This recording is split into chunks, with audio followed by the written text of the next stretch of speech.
Hello, guys. Um, No, we have to do a good intro. a good intro. No good intro, sir. This is an amateur channel. No. Hey, gang, gang. It's Stop. No, I'm not allowing that.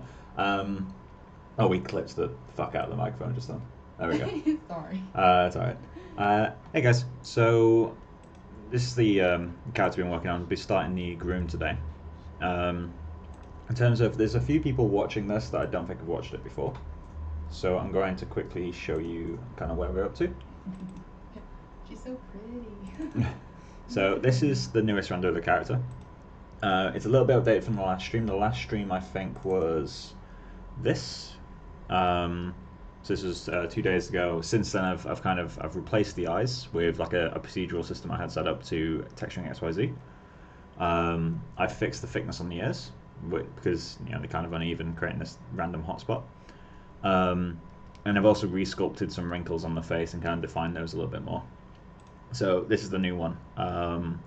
Yeah, subsurface color, a little bit more definition. It's really, the changes were pretty subtle. It's more for kind of how close. I think, is this the latest one? I think it is. Yeah, I think so. But yeah, so we've also added subsurface scattering to the eyes. So these renders are horrifically slow at this point. RenderMan's not really known for its speed, to be fair. But yeah, so this is where we're up to. In terms of where we need to get to, got a long task ahead of me. So we've got this. So this is a concept by a guy called Sam Rowan. So I'm just going to get his page up. His art page is always shared in the top line of the description of the video. So if you want to go check out his work, then you can do. This is the page. He does some really beautiful. He actually posted some work today, which I think, look at that. Oh, that's cool. There's something about his style that I just really love it, and the way he paints hair is really cool. You can feel how matted this is. It's a really really cool project. But yeah, so check out his work. It's really fantastic. But yeah, so we've got quite a few grooms.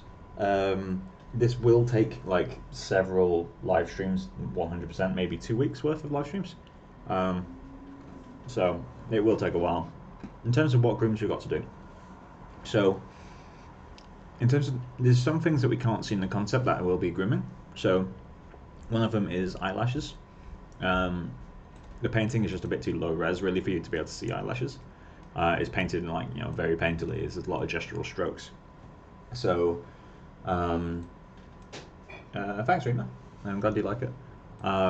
But yeah, so we need to add eyelashes. It's possible he didn't paint them intentionally, but I'm going to just assume that maybe there's some super subtle eyelashes on there. We need to do a peach fuzz on all the face, and we need to do, again, something else that doesn't pop up is like whiskers. Chimps do have whiskers, so let me just find a picture. Chimp whiskers. Is this a good image? Yeah, that one's a good one. So chimps have like little whiskers around their top lip. I'm not entirely sure this is a real one. No, this is a sculpture. But yeah, they have like this stuff around here. So I want to add a little bit of that as well, because I think it will look kind of cool. But yeah, so that's kind of the invisible grooms that we'll be working on. I'm not sure what order I'm going to do all the grooms in. I'll maybe start by blocking the head hair, because that's the one that does the biggest change.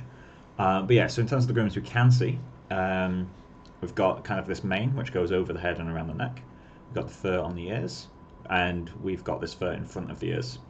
I'm going to split the head hair, so we've got kind of the stuff that's on top and flows forward, and then the stuff that's sat on the body and the neck. I'm going to split that, and the reason I'm going to split it is because they, at least in the way they're painted, they seem to have quite different fur qualities. The stuff that's kind of sat on the body,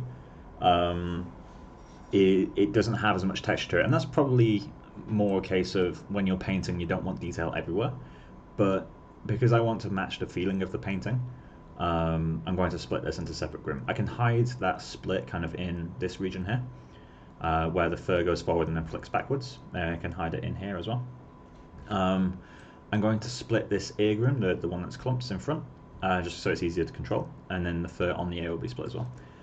One thing as well that I'm not 100% on, if it's just a bad interpretation on my part, but you'll notice that I've painted the for the textures on this guy, I've given him an actual skin texture on the body, and the reason I've not painted it white is because I interpret this as a fine fur layer. So again, it's not painted with detail, and that's more than likely to make you focus on the eyes. The eyes have a lot of contrast and a lot more detail than the rest of the image, so it really pulls your eye to it. But again, I want to interpret this because it's CG. If you want people to not look at something, you just make it as uninteresting as possible. So I'm going to put a layer of fur that kind of blurs everything out a bit. Maybe a little bit clumpy, but a short general coating. It'll probably be a super heavy groom, to be honest, to cover everything and make it feel as fine, but we'll see how it goes. But yeah, so if anyone has any questions as we go, please do let me know. Again, this stream will take a long time.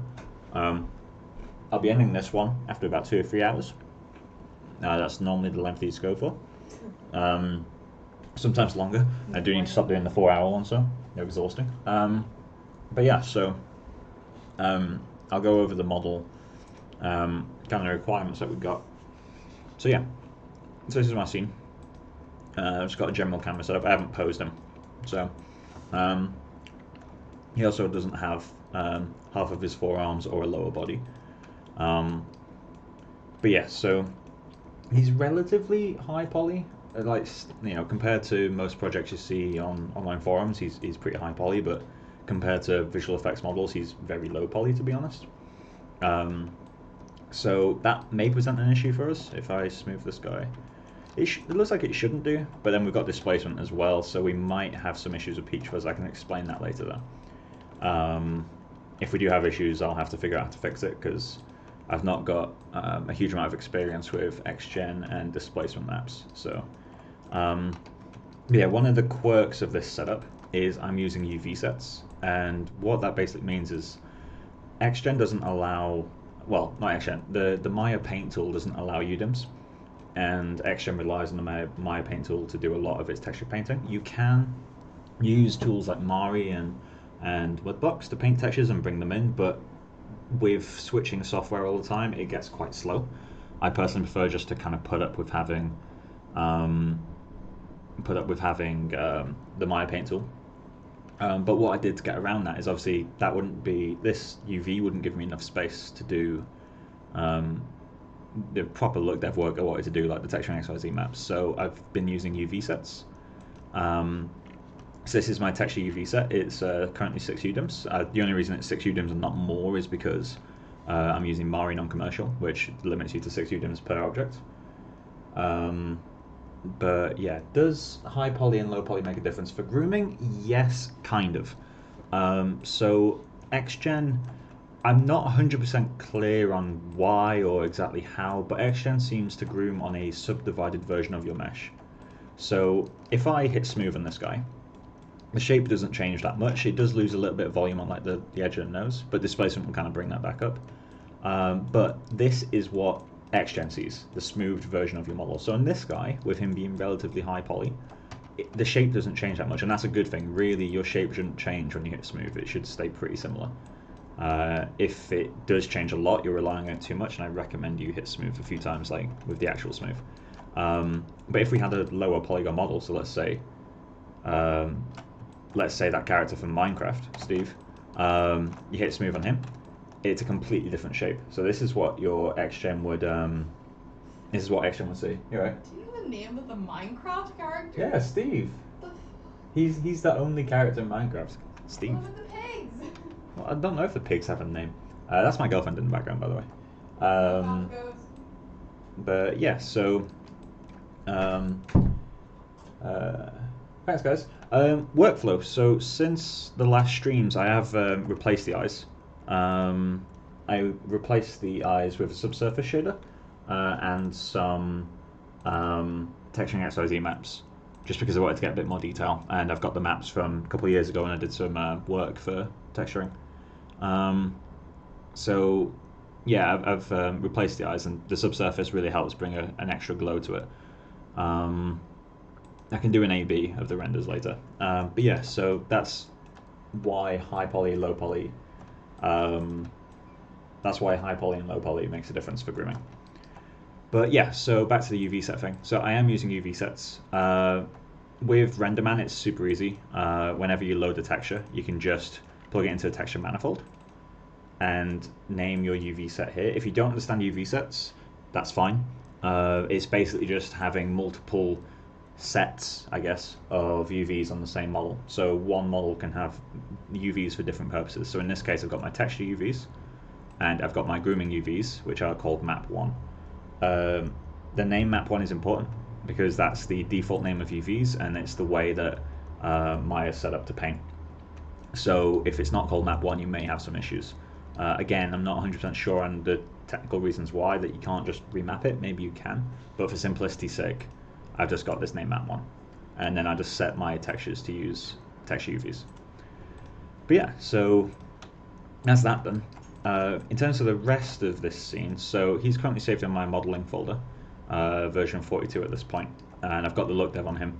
Because the look dev is so heavy, we're currently looking at this frame took 3 hours for me to render on a Ryzen 3950X, so that's a 16 core CPU, and it still takes 3 hours to render, just because it is path traced subsurface, caustics, lots and lots of displacement. Very little of this is actually on bump. It's kind of overkill, but with it being a personal project, I don't have to worry about how cleanly it goes through a pipeline. So I've just kind of gone all out on it. But yeah, so I am going to strip this scene and make like a dumbed down version where he's just got a standard surface shader on him. Right, the last stream. Sorry, you say, sorry, Workflow, you said, oh cool, it's available online. What, the last stream, I mean, new eye shader. I don't know if I streamed it. I'm pretty sure I didn't stream it, to be honest. In terms of setup, I can show you the iris material, although I'll move on to grooming pretty soon. So the iris material now, it was the fully procedural setup from previous scenes. Now it's a displacement map being remapped to ±1 to avoid inflation, and that's being used as displacement. We've got, I need to name this actually. We've got eye bump. We've got the eye bump, which, as you imagine, is going to the bump. And then we've got our old color ramp that we used, and I'm just layering that on top of a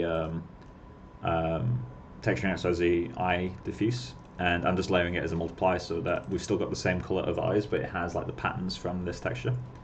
So it's color corrected to be 0 saturation, so that I can just multiply it on top. It is also remapped. So it's clamped with an output max of 5, so that most of it isn't affected. Like this texture is mostly the same as this, just with a few dark spots. But yeah, so that's the current kind of state of the shading, and then the skin shader is mostly just textures from, mostly just straight up textures from Mari. The only like quote unquote fancy stuff really that I've got is this bump map and the diffuse blend. The diffuse blend is just a way for me to switch between a diffuse shader and a subsurface shader to save render times. And the bump is my painted texturing XYZ displacement, remapped to ±1 because I'm using some of it in disp. I need to turn off clamp. And then that will actually change my skin quite a lot, so I need to re-render after the stream. Then we've got a multiply divide, which is just kind of each channel of that displacement has a different strength. And then I'm just piping them into whether I want them to go into displacement. So this guy gets merged with the sculpted displacement, and then 2 of the channels just go into bump with random noise to do the really high frequency stuff. We are at 15, and that's the record, I think. Yeah, I posted it to CG Grooming Artist Group, just because there's quite a lot of people that want to learn grooming, and since that's kind of my professional history is grooming, I figured I may as well post it there, and people can drop by if you want to learn the basics. I'm sure 1 or 2 professionals will drop by and kind of silently judge me over some of my techniques, but I'm fine with that. It's kind of the fun of it. But yeah, so I'm going to strip out the scene. First off, I'm going to save it in grooming. So let's go to create a folder. So I'm just going to call this 03 groom, and then I'm going to put him in there. So let's call this guy groom But yeah, the only reason I'm stripping everything out is just because it's such a heavy scene. Well, it's not a heavy scene, it's a heavy render. So all I'm going to do is grab this skin shader, apply a new material, apply a standard surface. Let's call it gray surface matte. And then I'm just going to keep everything default. Is this 0.18? It is, cool. And then for I'm going to assign the same material to the meniscus and caruncula. Assign existing gray surface.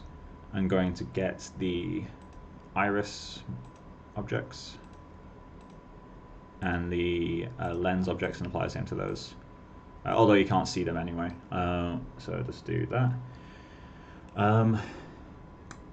Where is it? Gray surface matte. Cool. And then for the cornea, I'm going to just create a different material that's just shiny. It'll be the same thing, but shiny. So let's just create a new material. And then let's just do a pixel surface. Gray, shiny, matte. Cool. Then I can assign that to the corneas, which I think I did. Let me just check. Cornea, gray, shiny, matte. Cool. And then this guy, I'm just going to whack up edge color. Set it to physical. Next refraction of water. Cool. So that will work fine. Let's lower that a little bit. In fact, no, let's leave it where it is. So now, if I go into here, delete unused nodes, I'll lose pretty much all my materials, and that's completely fine by me, to be honest. Because now I'm saved in this groom thing. I don't have to worry too much. I'm also going to delete the ear thickness guide that I made. And then we have this proxy hair, which I'm going to keep the material that's on that. It's just a blue material. We won't be rendering it most of the time anyway. What's the plan for today? So we're starting grooming today. I've gone through, like, if you want to rewatch the stream later or go back to the beginning now and catch up, I went through kind of, how the groom's going to be split, or how I plan on it being splitting. With this sort of groom, you never know when that's going to change. But yeah, so we'll be using this sculpted mesh as quite a lot of reference. I will be changing some volumes in the groom. It's kind of impossible to sculpt hair to look particularly realistic, so I just added general clump strays where I want strays to go, and kind of got roughly the hairline I want. I might pull this a bit further up to get a bit more like cheek definition, but yeah, so that's our plan. So let me just do a quick, just out of curiosity, so that's how this guy will render, and that's all we need, to be honest. We don't need any fancy shading just for hair, because the hair is going to be heavy on its own. I don't want to be doing the skin and all that stuff. But yeah, so let's get the scene set up. So we got our render set up. Cool. We need all of our geometries. Let's add all these into their own layer. So grab you, you, and he can stay. I'm going to create a layer for those. I'm just going to call that geo secondary layer. So that's black. And just make it so I can't select it. Cool. Hair proxy. Geo hair proxy layer. No, let's go with that. But yeah, as I said, if anyone, there's 15 people, so if anyone has any questions, please do let me know. I should probably rename this mesh as well, so hair proxy geo. Cool. So, he's in the layer as well, so can't select him anymore, and then let's just call this one geo body layer. Cool. And then we want to be able to select him for now. So I'm going to set this guy to be a template layer as well. So let's get started, I guess. So first off, I'm just going to make sure that my UV set is set to map 1, because I don't want to be using my text UVs for this. As I said, the Maya Paint tool won't really support this. Action itself has no particular problem as far as I remember. It doesn't care, but the MyPaint tool does, and we're going to be using that a lot. So let's keep that map 1. Let's just make sure that it's not overlapping. This is kind of our last chance really to change these UVs. We can change them later, but that will involve fixing grooms, and that is a bit of a issue sometimes. So I'm just looking for any purple patches where the UVs are overlapping themselves. It looks like we're pretty clean. They're not symmetrical. I'm not really too worried about that, to be honest. I won't be grooming him particularly symmetrically. The hairstyle kind of sweeps. Yeah, so that's that, and we'll just save the scene because that's our final setup. And then I'm just going to save an alt version so we can go back to the initial setup. And I'm going to double check that my project is set, because you need to make sure your project is set whenever you're doing grooming. So let's get this guy. Create new description. So let's call this Rowan creature. Gonna put a number in there, a 1, collection. Cool. Then I'm going to let's start with the head. So for head, a 1 description. So in terms of naming, let me get that image back up from earlier. There is no right or wrong way to do this stuff. As long as everything's got unique names and it's an easy thing to version up, then you don't have to worry too much. But what I'm thinking at the moment is call this groom that I said I'll separate the top section of, call this one fur head. Call this lower section of that groom fur neck. Call this groom fur body. This one will be fur ear clumps. Then we got fur ears.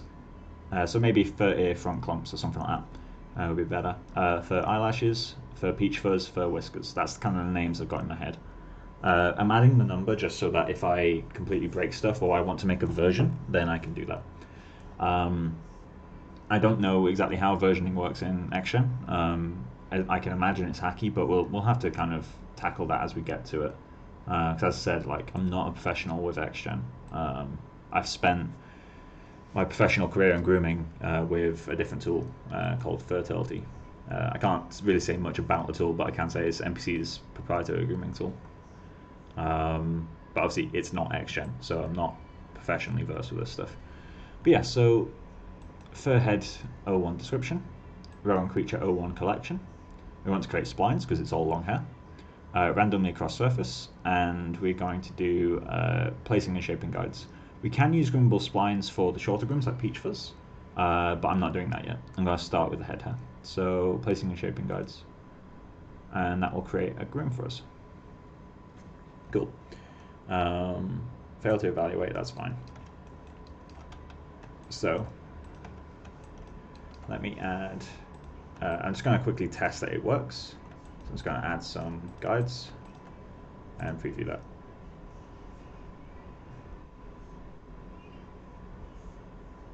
This is too slow already.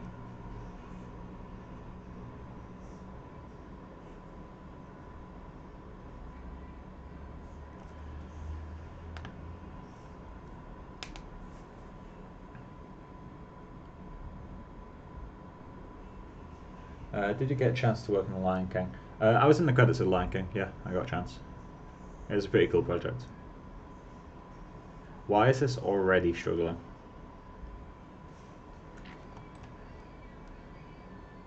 Okay. Got a feeling something's wrong with the model.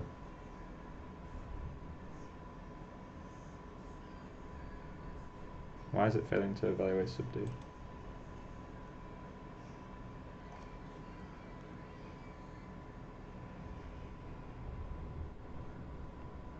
This is a new one.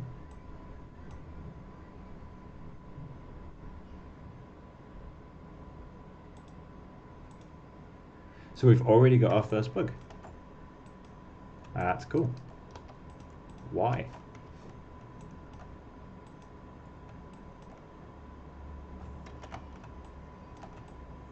He has no input in inputs, does he?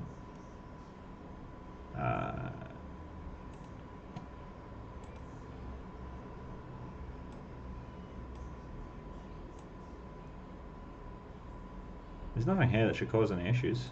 I doubt the trace that's causing anything. Okay. Already time to start doing some debugging. That's a record. So fail to evaluate sub-D.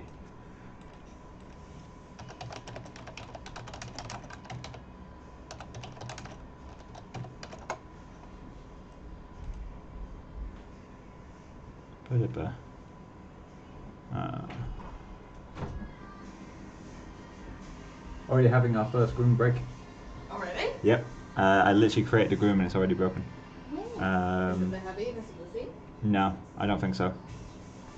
So, What is it? action binds to meshes subdivision limit. For some reason this mesh is not subdivided correctly. There are non-manifold.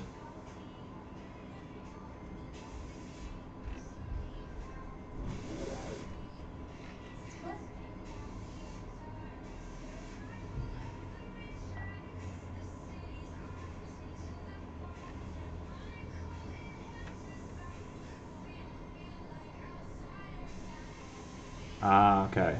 What is it? If you have more than 16 edges going towards a single vertex, you will get this error. I just need to delete some polygons. Cool. And then go action, right, remove selected faces. Cool. Let's give that a go, shall we? So it's going to be inside the mouth and inside the ears.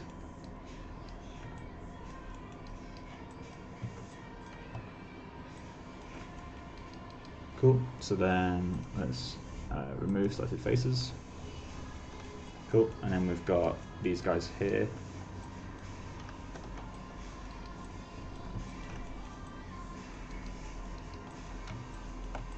That's actually unaware that's a problem.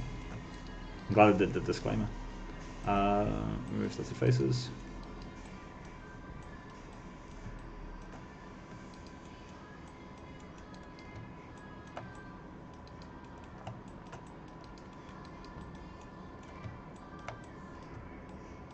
Cool. So let's give that a go. Remove selected faces. I'm a bit nervous about having to remove faces. So that should be it now.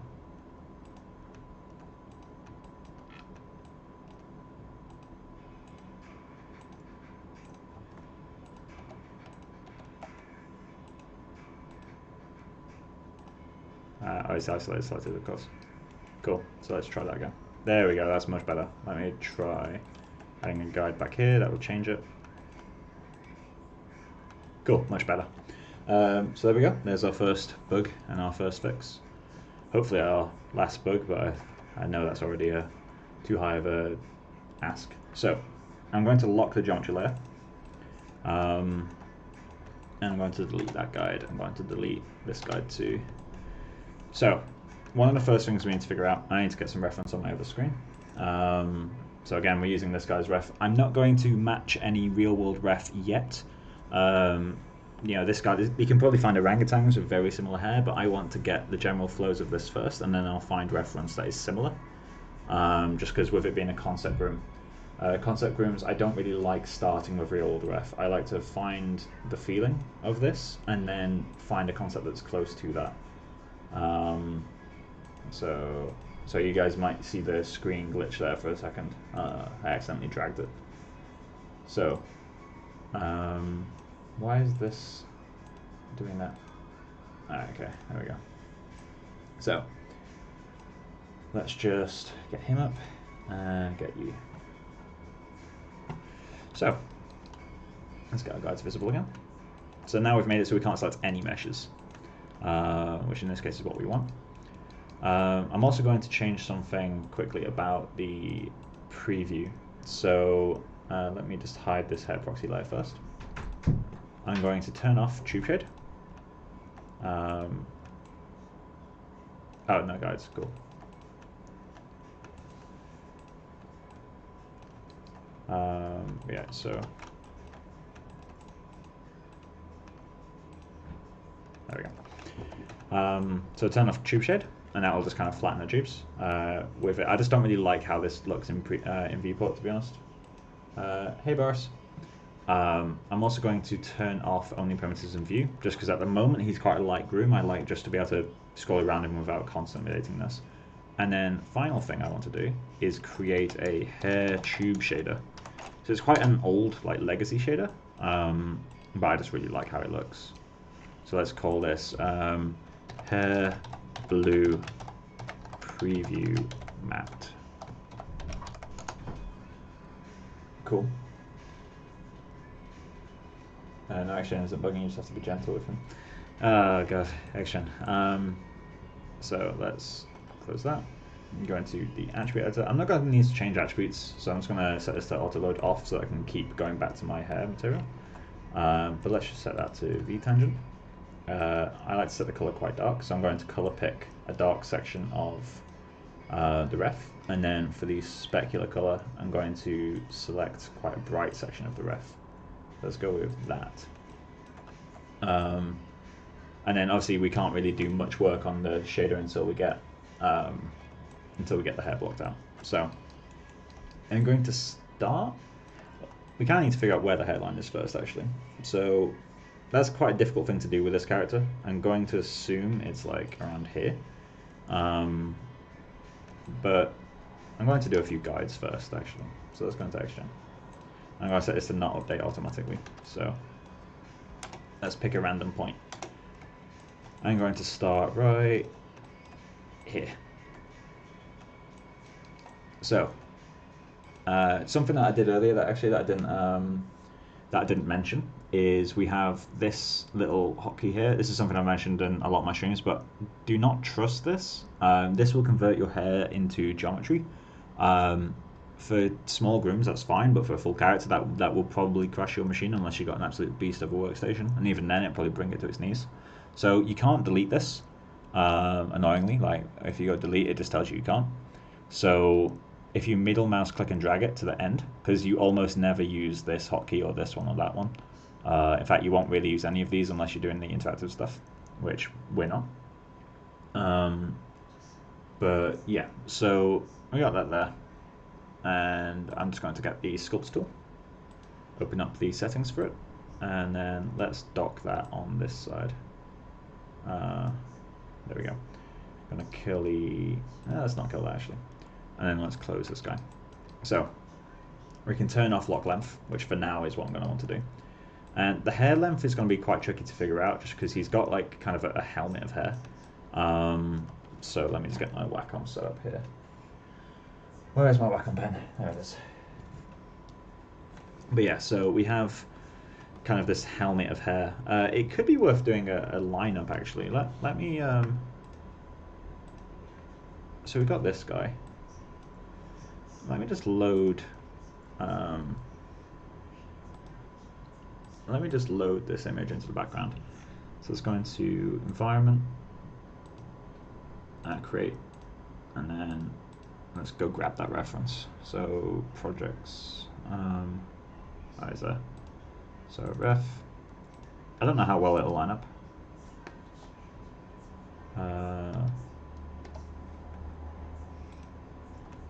Is it in the scene?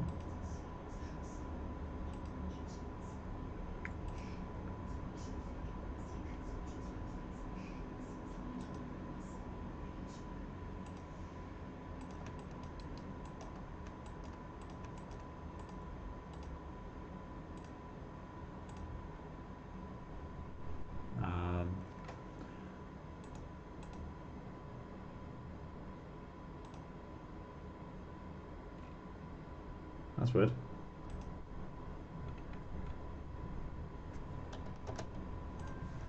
Let's try tearing off the panel. Going back into it. No. Oh, okay. Super strange. Okay, well, since that's not working for now, maybe there's something simple I'm missing, but we can return to that later. So let's just get Action open. And I'm going to kind of eyeball this then. We can always adjust it later once I've got some renders, because the renders do line up relatively okay. So I'm going to also set this to be RenderMan. but I'm not going to change it yet. So let's go into rebuild the guide, which means select, rebuild, and I'm going to set this to 6. I think should be enough for the shape. And then let's just go in. I have a love-hate relationship with Maya since 2009. I would say same. I started in 2012, but yeah, I've hated it since then. It's a very abusive relationship, the one that we have with Maya. So this hair needs to be a lot straighter, and I'm really not too fond of that curve. I feel like this is too long as well. So let's just do something like that, and it seems to curl that way as well. So when starting a groom, I think it's good, like if you can do a reference lineup, then that's ideal. But if you can't, don't be afraid of just kind of pushing and pulling it around. Yeah, let's just do one clump of hair. Just the happy trees. For some reason, my image plane won't work. Thanks.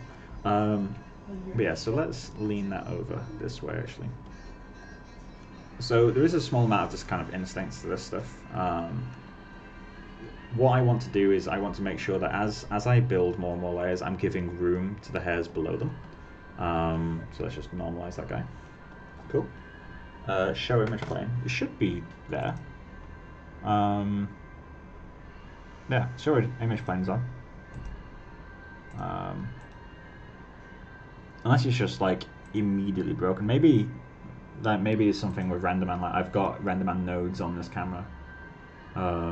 Maybe that's causing some kind of issue. But yeah, it doesn't seem to want to work.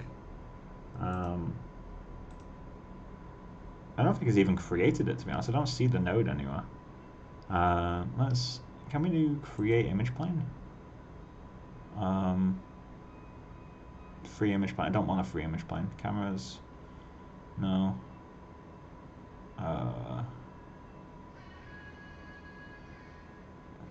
I could just manually line this up, but it just feels like it'd be a bit painful, really. Yeah, we'll leave that for now. Although if anyone has any in the My Viewport, yeah, it doesn't seem to be working. But let's just go. Yeah, that's definitely not working. How about display? Would it be in rendering polygons? I guess it wouldn't be in any of these, would it? Object display. Show.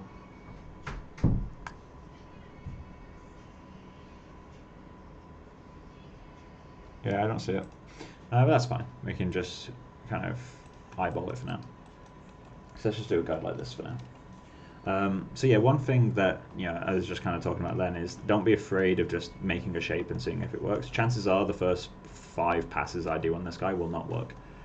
This already feels like it's actually going a bit too far left, so let's do something more like that. And it's also going too low. It's possible my hairline will move like 10 times as well. So action, primitives, and let's normalize that again.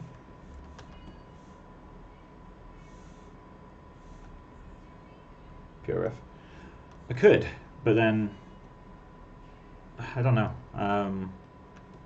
How easy to do like a lineup with that sort of stuff? And I guess it's just a case of dragging it into place, right? But I'll have to look into how you can do opacity and that sort of stuff. So I'm just going to copy this guy. Copy. I'm going to paste the guide in, let's say, the middle. Oh, delete one of those. Paste that guide shape. And so I don't want to spend loads of time at the hairline. I just want to kind of get a few guides in the area. So it looks like the hair kind of tweaks further that way over here. So let's get another guide, put him over there. Maybe that's too far back. Maybe it's not. We'll find out. Paste that guide. And then the hair on this side, if I get this guy over, it kind of like flicks back. So it looks like at some point here, there's like a little bit of a hair that comes forward, like separates into 2 clumps. So it's all about interpretation with this sort of stuff, to be honest. I'm also going to lock the length at this point, just because I've got the length of this area that I want. So I want to kind of see what I can get out of the guides. So let's do something like that. And we're going to need a guide in the middle of these to kind of separate them. So we can do that now, I guess. Let's just flatten it close to the head, because I guess it is at the hairline. It would be quite flat. Make sure it works on the side, which I don't think it is. Cool. And let's just get a guide in between those. So let's put him right there. And I'm going to paste the guide shape from those guys. And actually, that kind of does what I want it to. See, now it's a case of, do we want to pull that over and separate it even tighter? Because we only have one angle for this. Nah, that feels wrong. It's too far over.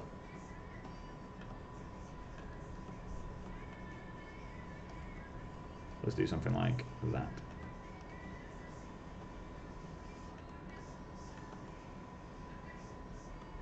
Cool. And then something like that will work. So we're going to get some weirdness over here, but we are going to add another layer of hair going over top of all this. So the last guide I'll do that's at the front will be just in front of this here. And I'm going to work back a little bit. So let's paste that, just so we got the same length. And also, while I'm doing this, I may as well have the sculpt up. So let's go to the attribute channel box. Let's select this guy. And then something that Jesus pointed out to me is if you go into the the modeling toolkit, you can set X-ray in a mesh. So I'm just going to set this guy to X-ray. Object X-ray. And then I can lock him again. Cool. So, looks like either I sculpted the hair going too low, or we need to pull the hair longer. But for now, let me just do this. Actually, no, the hair's in front, I got made longer, so it's just something like that. Maybe that's too far back, to be honest. But yeah, that's too far back. Let's just move him. I think it's that guy.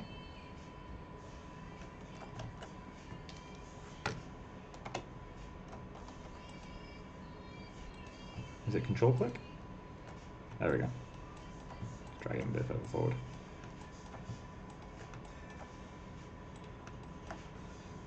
Yeah, so anyone who's new to grooming, this is kind of the reality of the job. A lot of your time should be spent on the guides. You should not be moving on to doing modifiers and anything fancy, anything that's like kind of beautiful too quickly, because your guides need to be right before you do all that stuff.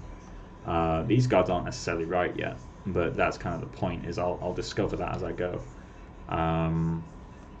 So let me just go in.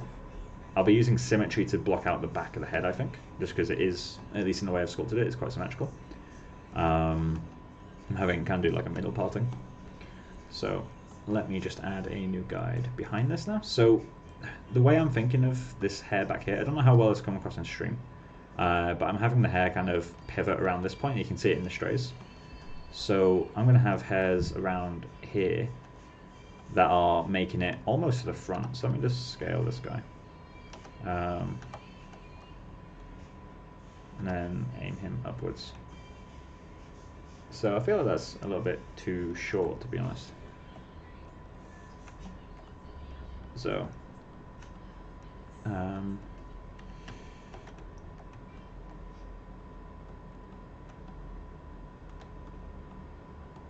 now, let's try having it do that. There is a certain amount of improvisation to this sort of stuff. If you've not got an exact ref that you're matching, in this case I guess I do, but I do need to get the camera lineup working. That doesn't feel right. That feels a bit better. Yeah, but don't be afraid of making mistakes in this stage. The stage that's the most fun is once you've got the block out guides working, once you've got the general direction working. It gets a lot of fun very quickly, just because you get to do all the modifier stuff, which is where your groom goes from looking okay to looking really cool. But yeah, if anyone has questions as I'm going, because naturally the guide process is quite a slow process, there's not much to watch really. And I'm kind of doing a lot of trial and error here to figure out what's going to work and what's not going to work. I'm going to push it over that side. I've realized that actually hairs from here will kind of stretch over. It might not work. In fact, it's, again, looking at a ref, it's not going to. Let me just...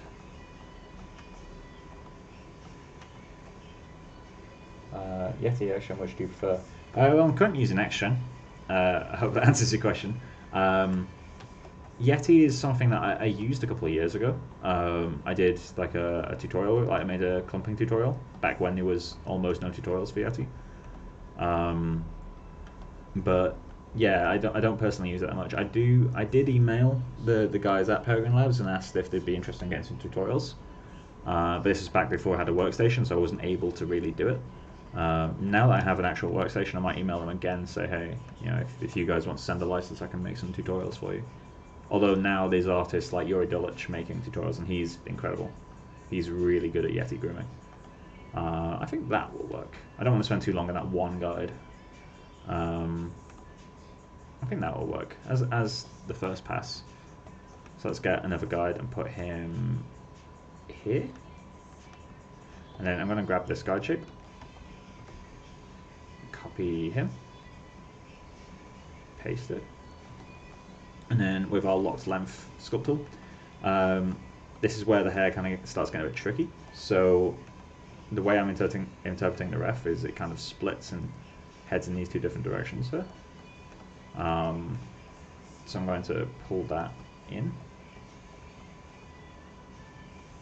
I do need guides in between these, but for now, when you're blocking out your guides, you want to use as few guides as possible.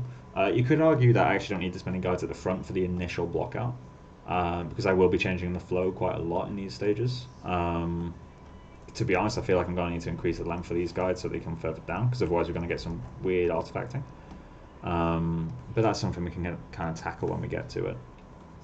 But yeah, so I'm going to do like basically this entire head section down to the neck. I'll start on the back as well, but I'll be mirroring that. So let's grab you, and he's kind of the last part before it parts around the ear. So let's paste him. I'm going to pull it right next to the ear. I say that with confidence, but I don't necessarily have confidence in the fact he's the last one. In fact, now that I've kind of seen him, I don't believe that. So let me just grab him and move him.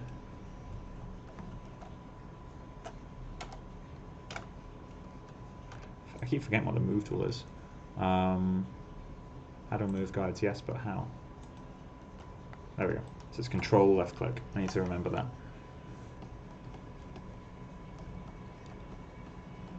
So yeah, the hair here is going to start to split and go either side.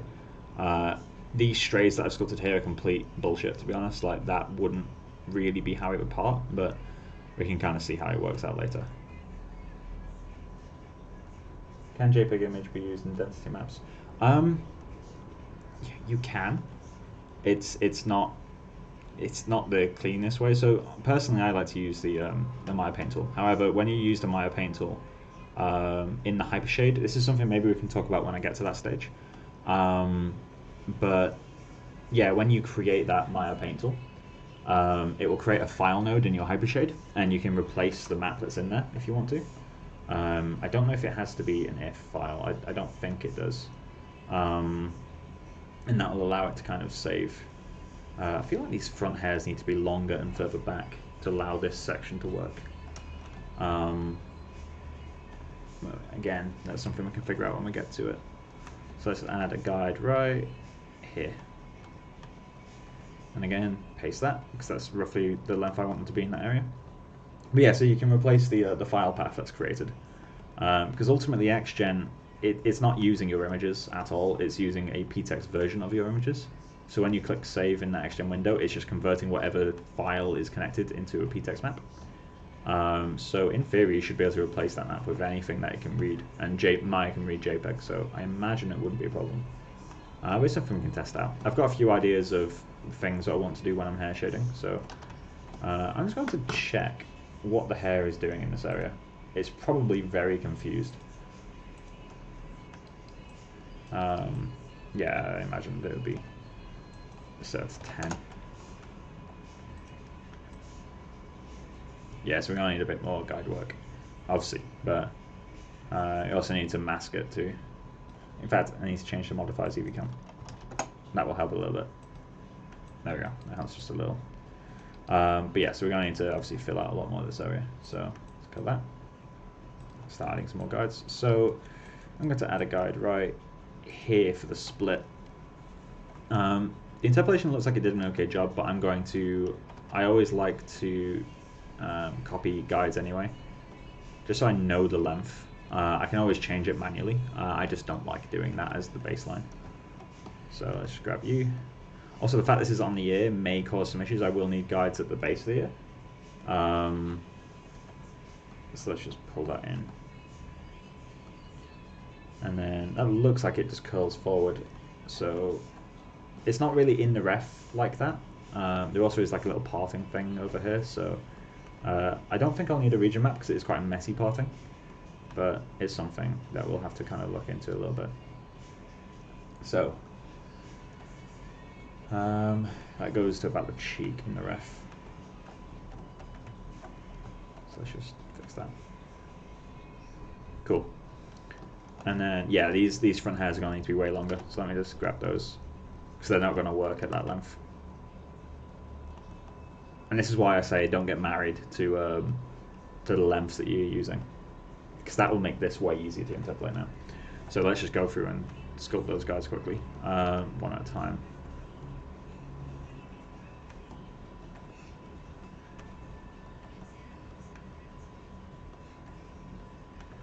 I need to shorten this.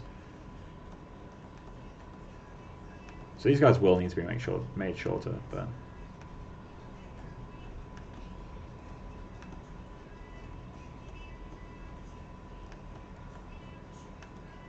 cool. And then I can copy this guide shape just to quickly get these in place, because it will flatten them for me. So rather than going through and sculpting that same thing several times. Also, I kind of dig what this is doing, but it's not ref. So let's just grab you. I'm gonna curl them up a little bit, I think. When we get into the detailing stage of the guide work, I will need to find some real world reference for what this is doing. Cool. Oh, we'll also probably add a separate groom for some straight clumps as well. But that will come way later. That won't be until I'm pretty much done with the rest of the groom. Which, as I said, is quite a few streams away before that's the stage we're at. So with this new hair length, I'm finding that actually I need to start parting it a bit sooner.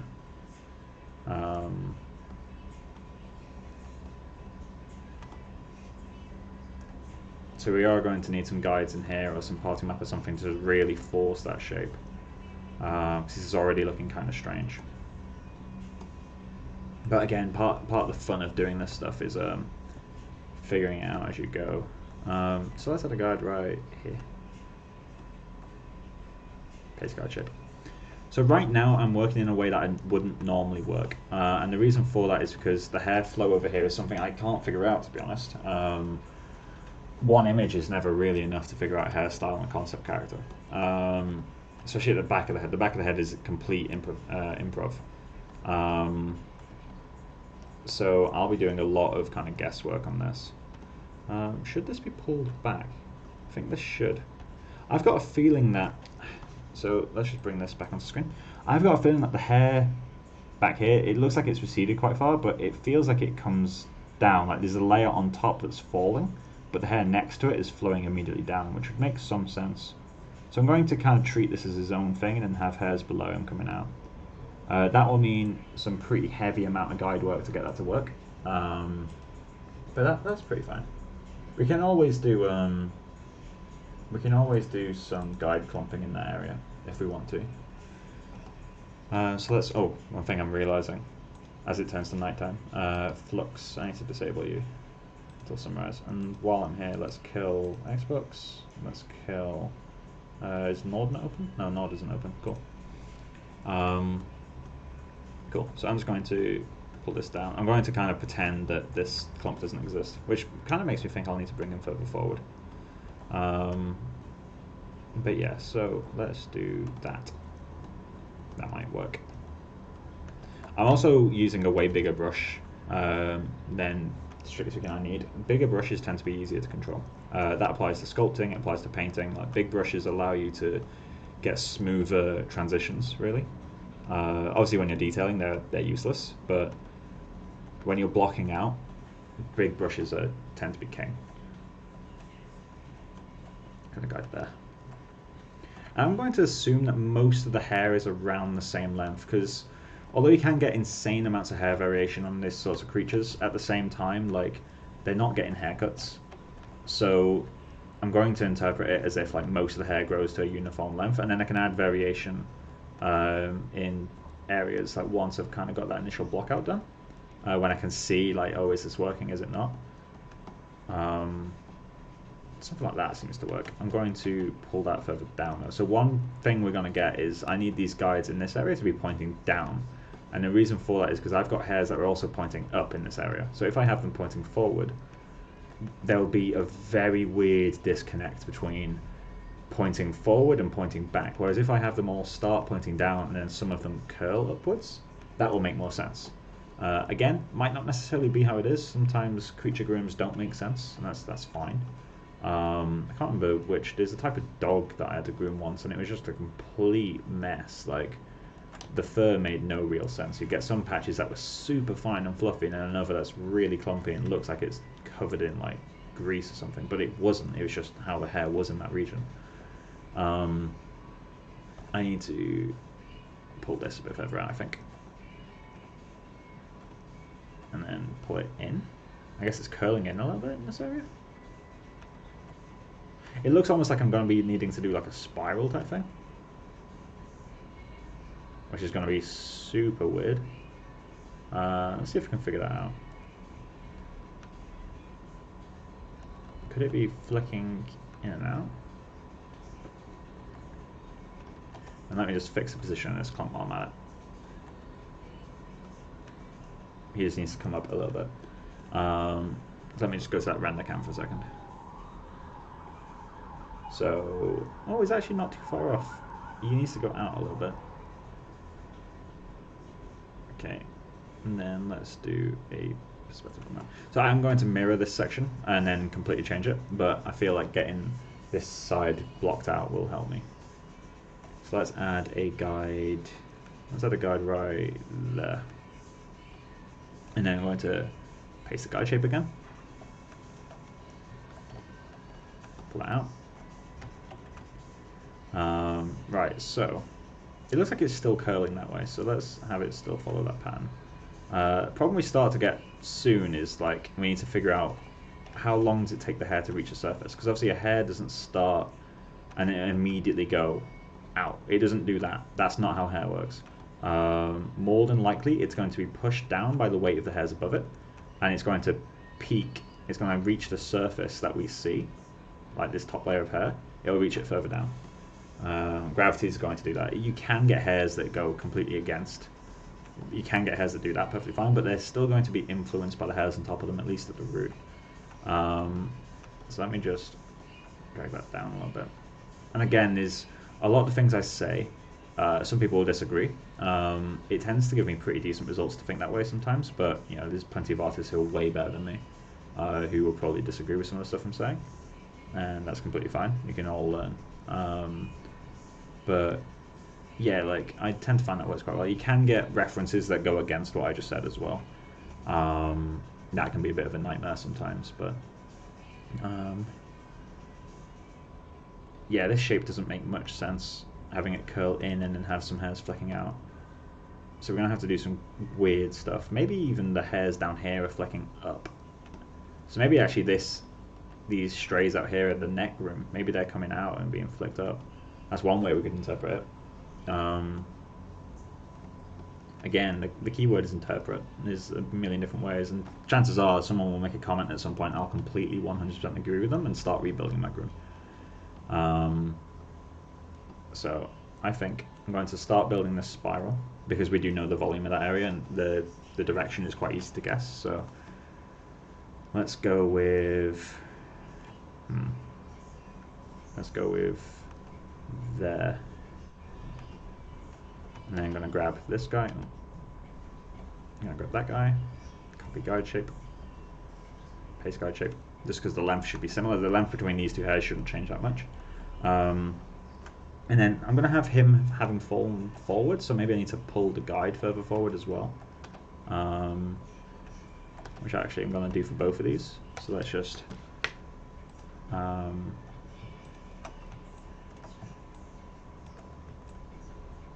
so I get a bit more room for this guy. And I'll need to tweak those guides as well. Maybe we'll increase the length later as well. Oh God, I hate that.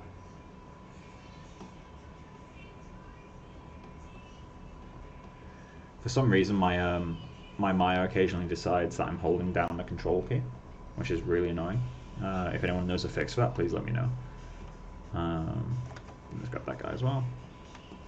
And I'm having these guys kind of ride the surface of the hair for quite a long time, which might not be right. They might be a lot flatter, like that. I don't know, to be honest. That's kind of the point. So I'm going to assume they're a little bit further out, just because immediately behind them is a big parting, or a big spiral. So let's just do that. And for this guy, so we want him to be twirling way over, just because he's part of that swirl, and the swirl is going to be completely nuts. So let's go make it a lot more vertical, just because it's right next to the crown. Going to twist it. Actually, no, that'll work. Cool. Just kind of plotting it in my head there a little bit. And he vaguely matches this. So let's add another guide right there. Once we've figured out the swirl, we kind of, figuring out this swirl will really help us out. Come on. Copy guide shape. Might need to get a new Wacom pen. This pen and the Wacom itself is like, I think, 5 years old at this point, 6 years old. It's Intuos 5, so it's before they became the Intuos Pro. Again, there's people out there who own like Intuos 3s, Intuos 2s. Intuos 3s are really nice. I use them at work sometimes, so really, really cool. So that's going to intersect, which means that this guy's out too far. But you see what I mean when I say it's a very iterative process. Like I thought that guide was in the right place, but then when I had the guide here, it's like, oh, actually no, that makes no sense where it is. So I need to have it kind of bulge out lower, so which means the hair might be under more weight. We start getting some cool effects when we do all that stuff. So that might be better. Let's just curl him back as well.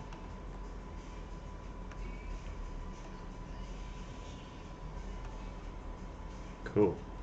So this area is going to be a problem. I will have to solve this. I don't want just to twist this hair. Like doing that would fix the problem. You can't see my hands, but I'm doing like quote unquote problem. But at the same time, the reference does seem to be fighting against itself in this area. So maybe if I just do that, have it kind of flow at the root, but then break out. That might help. That does help quite a bit. So then when we add a guide here, it will flow more naturally.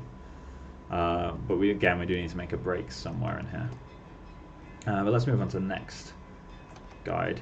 So let's make him super tall at the root, just because he's near the swell. Cool.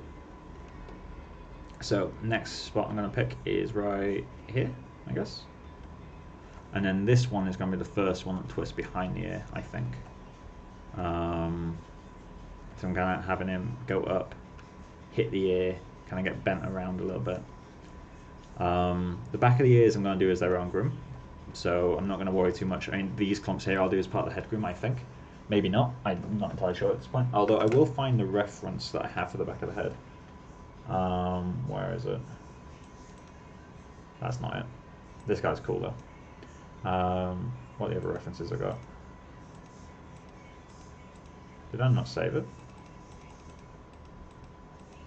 Apparently I didn't save it. I know I sent it to one of my friends on Facebook. Let me just find him.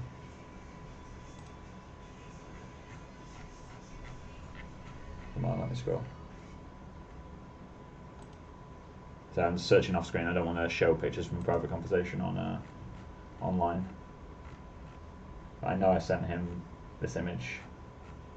I think 2 days ago.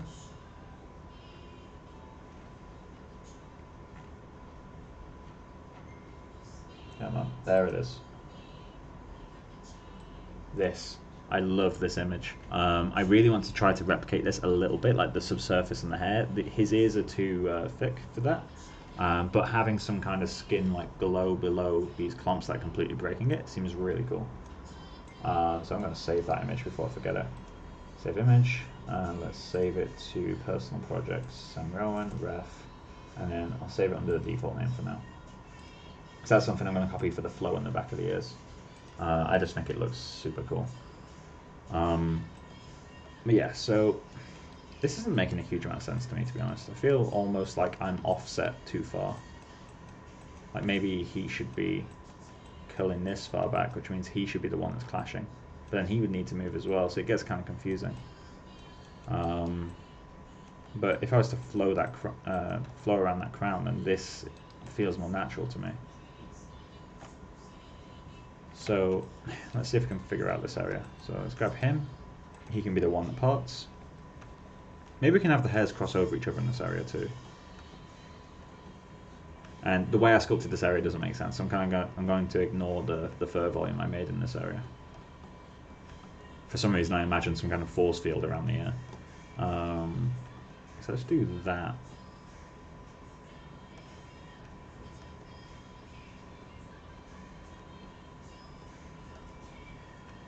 Cool.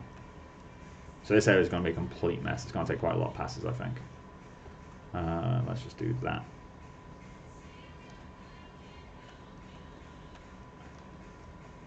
And let's grab him. Curl him further, I guess. That's starting to make a bit more sense to me now. It's going to be a nightmare, but it makes more sense. So there's a few people in the stream that I know are new. I stream on Tuesdays, Thursdays, and Saturdays at 8 PM. It's on the cover photo of the channel. I do more often than not add extra days to that, just because I quite like riding through this. But as a guarantee, I do Tuesdays, Thursdays, and Saturdays.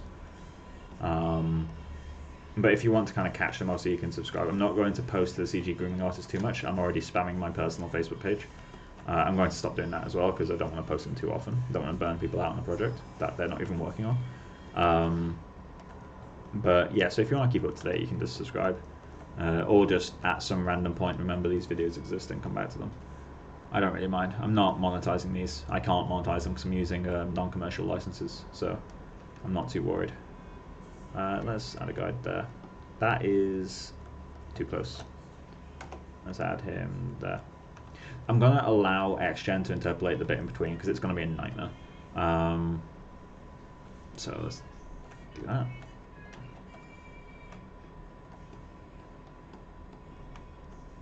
Yeah, does anyone have any questions while I'm working, or is everyone just happy kind of... I'm guessing for some people this might just be background. I can't imagine everyone is actively watching. I don't tend to actively watch everything I put on YouTube.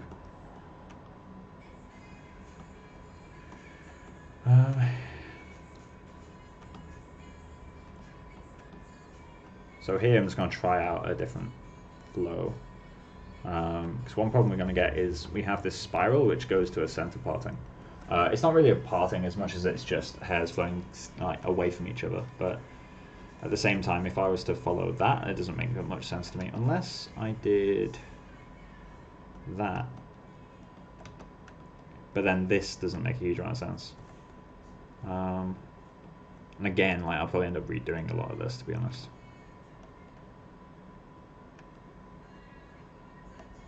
Let's give that a go. I think that could potentially work. So I need a guide here now. I need two guides. I'm going to need one that's here and kind of flows back, and one that's here and kind of flows over the top. So we will have the bit with the parting will be here.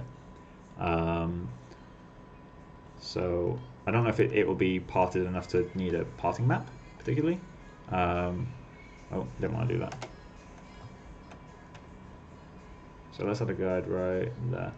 Just saw the chat move. Not a groomer myself, but really into watching every single second. That's cool. I'm glad you enjoyed them, man. If you ever want to get into grooming, like obviously if you're following these along, feel free to send me. I don't know if you've added me on Facebook or not, but I'm more than happy for people to add me and ask me for feedback. So if you ever want to like do some of this sort of stuff, just send me a link to some things and I can have a look through. Perfectly happy to do that for you. The thing I've always said is like I've had students who are like they've told me that they were scared to message me, and like part of it's because like obviously I'm a working professional. Most of the people in this live stream I think are working professionals too. But if there's anyone watching who's like wants to get into grooming, like I'm just a person. Feel free to message me. If I'm too busy to answer, then I'll just let you know that hey, I can't talk right now. But I love teaching. It's one of my favorite things. So I will, when I get a chance to, help people out. It's one of the reasons I do the stream. I've got a few reasons for doing the streams. One of them is I wanted to start building a private portfolio, just because all my portfolio is pretty much NDA, like the whole thing. So naturally, I want to kind of make it so that I can show my work from time to time, not just have password protected tutorials. Did I do it wrong? Oh no. Well, I did that. Now we're allowed to go. I have no idea what are you talking about, Becca? For anyone who's new to chat, Rebecca Blair, the person's in chat just there, is, she lives with me. She's my girlfriend. Let's do that. I think that works. The volume's a bit much, but in fact the volume's a bit much on him too.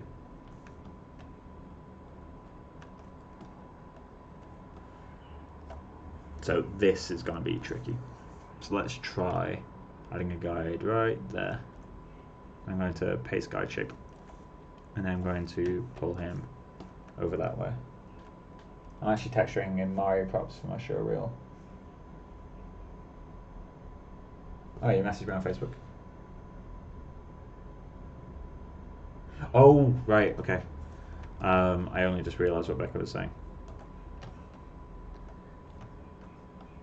Yeah.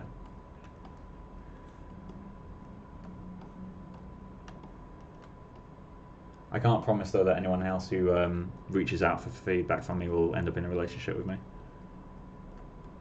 I don't think that will happen again.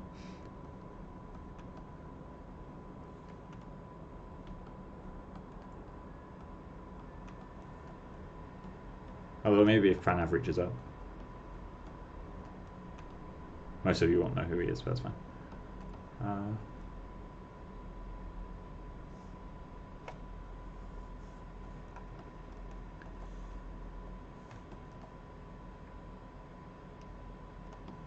So let's paste him. So this area is going to be super, super weird, I think. I think it's going to be like this side is kind of gently switching. I'm going to need some really heavy guide work to stop it penetrating the air, but I'm going to need quite a lot of guide work to stop it penetrating the air, I think, on both of these sides. Kind of enjoying this section, actually. It's going to be super weird. Kind of get like octopus feelings, like the Sarlacc pit from Star Wars. It's kind of what I'm feeling from this.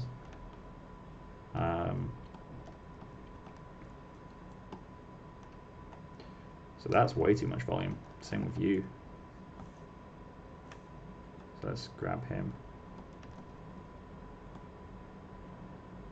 And then, so I'm going to need a ton of guides in this area on the final pass. I'm not going to add all the guides to get rid of intersections yet, because it will just take too long. And you don't want to do that level of guide work on your first pass, so it's just suicide by guides. Let's move this guy though. Oh, that's the wrong tool. Let's pull him back up.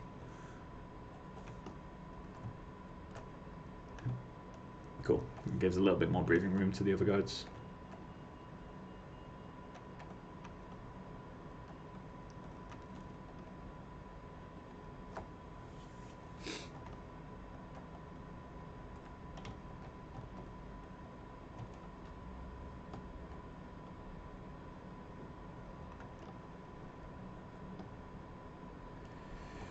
This guide isn't making much sense anymore. I might need to move him over. Although he's not making much sense either. Oh, let's. Do you know Giorgio Lorenzetti? The name rings a bell. Let me just quickly check. I'm pretty sure I have them on Facebook.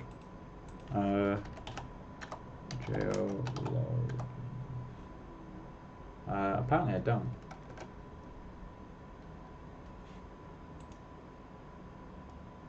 Unless that's like some sculptor person from the past. Let me just Google that name.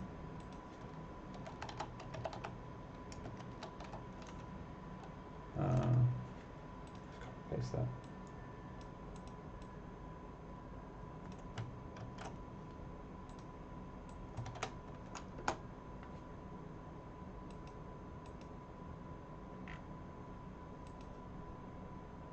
They have really cool work.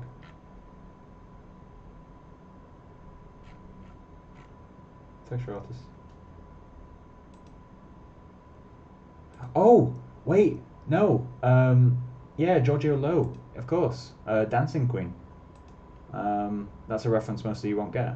Yeah, no, we when I was in Montreal last year, we got drunk together and danced with cocktails. There's a gif of us somewhere dancing, like really, really over the top. It's pretty good. I forgot his name was Lorenzetti. I just know him as Giorgio Lowe. Or Dancing Queen, as I said. He's a really cool guy. I met him at Mill Film. If you still chat to him, say hi for me. I need to catch back up with him. It's been a while since we last chatted.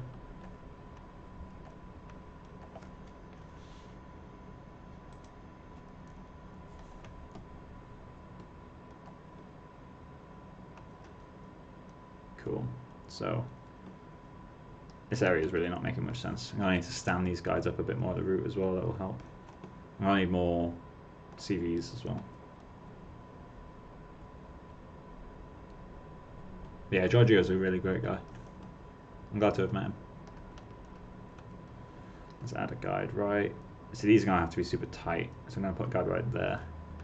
Interpolation will do a good job with that, just because it's basically on top of another guide. So I don't need to worry about the length. I can just pull it.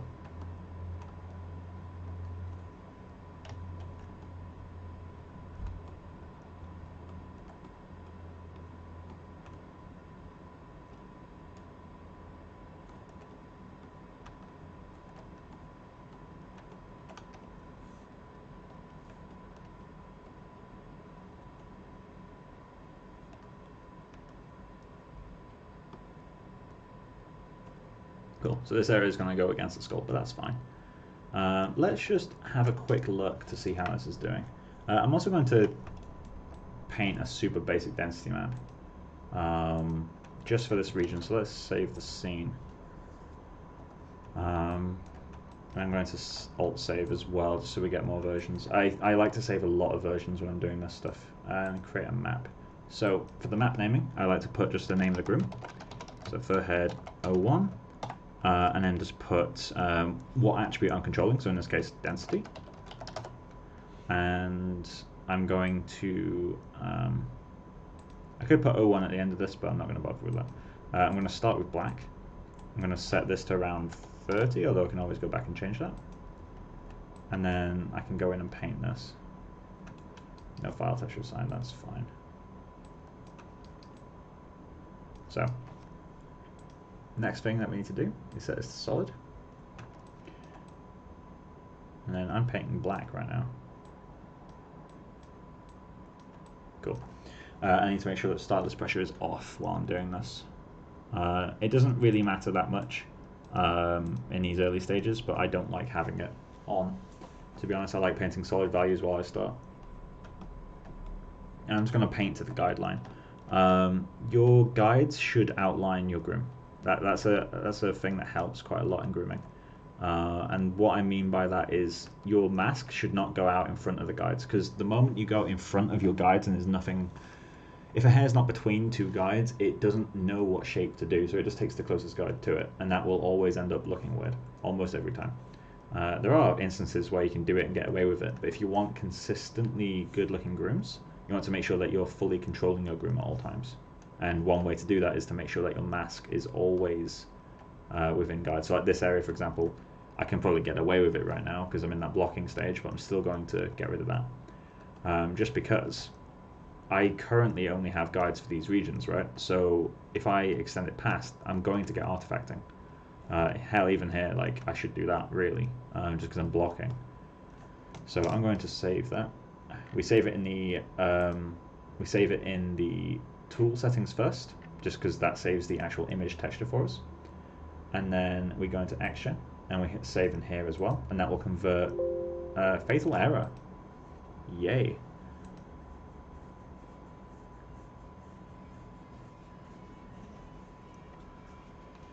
Give that a second to uncrash.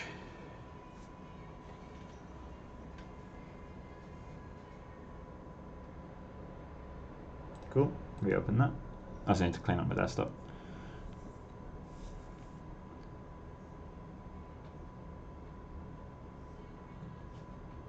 Let's start that again.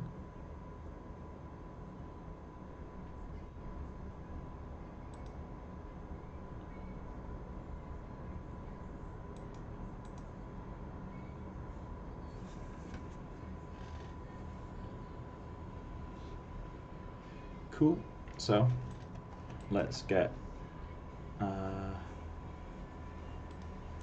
now I'm just going to put the hair in a template layer. Cool, let's go back into Action, paint the map. Oh, we didn't lose it. Kind of a miracle. Alright, save it this time. Fatal error again. Okay, why are we getting a fatal error? Could it be UV sets?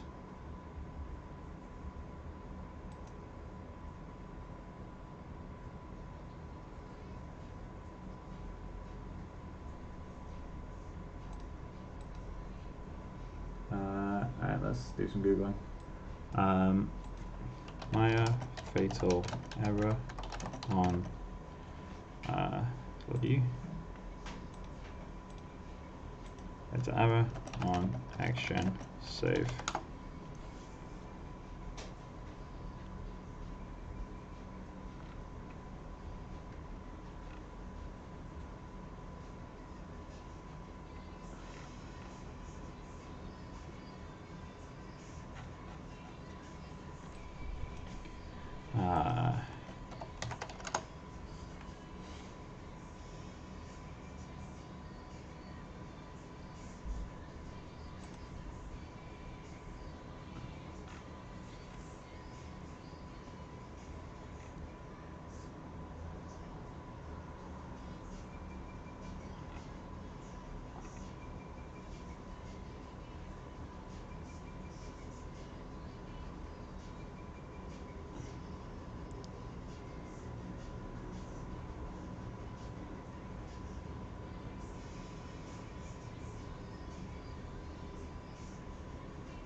Second.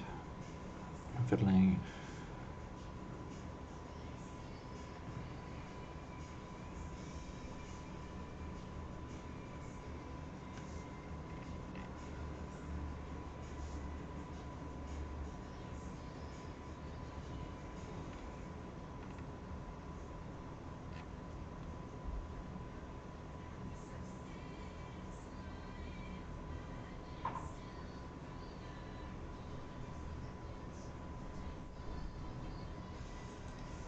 Okay.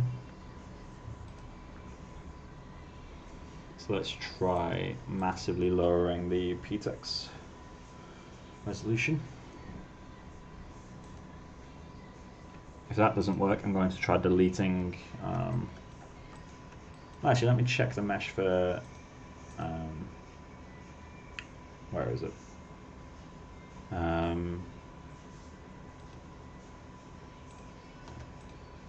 Cool. So let's just do a mesh cleanup. Check select matching polygons, non-manifold apply. So I don't get anything, so it's not non-manifold geometry.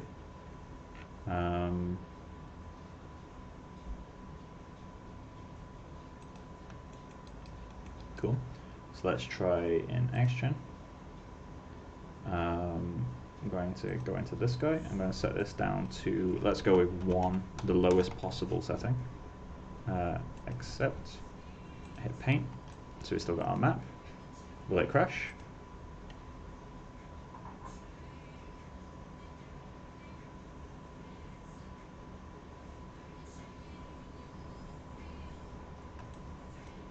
Did that work? I think it worked. Okay, so it's the resolution. Okay, so I may as well stress test this now. Can I go to 2? Apply, accept. Okay. So it's the size of that which is causing the issue. So maybe because he's quite high poly, I just need to save really low res textures. Can you go lower than 1? And also, since this has been going off, I need to set the limit. I'll have to reach out to some people who know Action a lot better than me to ask about that.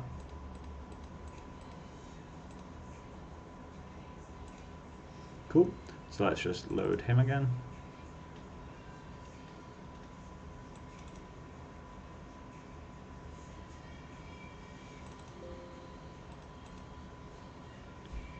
Cool.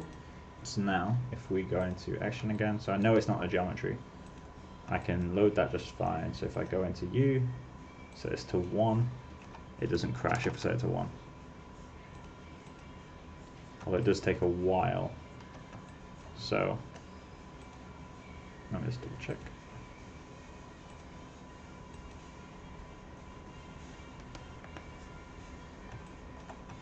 Okay. And it does work. So let's just try creating a little dot at the back.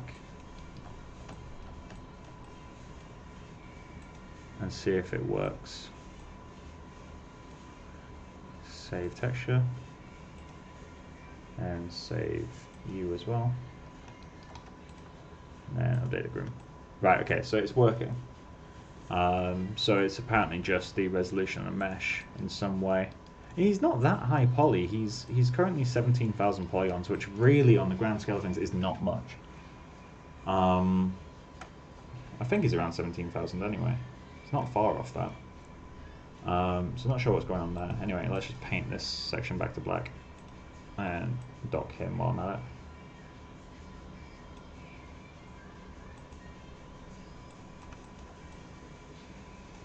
Cool. Save textures.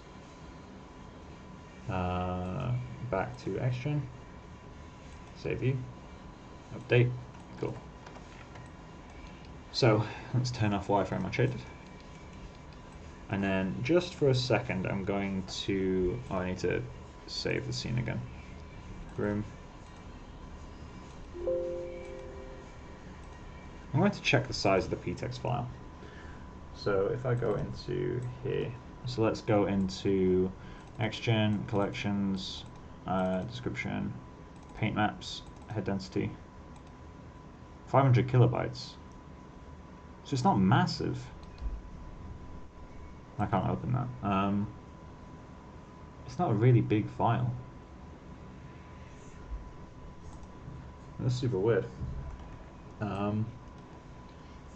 Anyway, so let's ignore that for a bit. Let's turn hair proxy off. I have the body set to 1. Yep, 1. When I set it to 3, it does that. So it's set to 1 at the moment. And yeah, it doesn't look like I should be having any issues.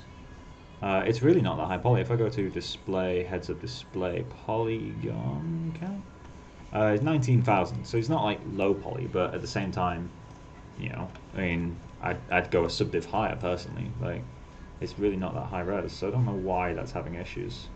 But yeah, so let's just, while I'm at this stage, I'm just going to very quickly block out the width. Let's add a taper around here and there. Cool. And then let's crank this. So let's go to 500. That'll probably be a bit low res.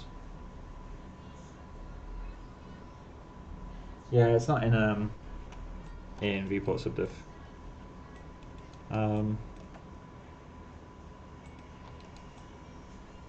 This is a little bit thick. Let's just set this on. Something like that will be about good. Maybe it's a bit too thin. We'll find out. For now, I'm going to crank that back up, just because I don't want to be grooming full res yet.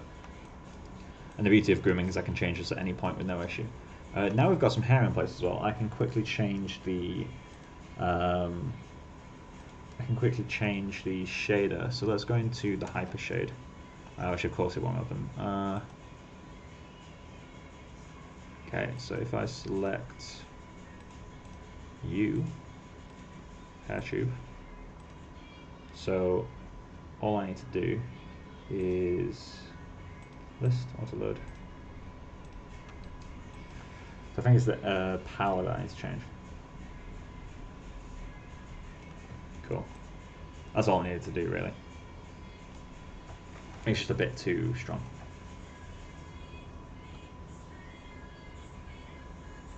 Yeah, I'm not entirely sure why XGen was having an issue with that already, though. Like it's really not that high poly. And the ptext file is only 500 kilobytes, so unless it goes up like exponentially, so if I say it to 2, then it's like 8 times bigger or whatever. Like, I don't know why that would be the case. I'd love to reach out to like Jesus or Michael Todd and ask, how quickly does it go? I mean, I can do some tests, but if I'm getting fatal errors constantly, maybe this isn't the best project to test it on. So let's go back in and lock this. Put him in reference mode, select him, go into modeling toolkit, and then go into objects, X-ray. Cool. Back to action. I'm also going to kill off the attribute editor while I'm here, actually. And then I'm going to keep the tool settings. Right, so hide him, update preview. I'm just going to grab a quick drink of water, guys. I'll be back in a minute.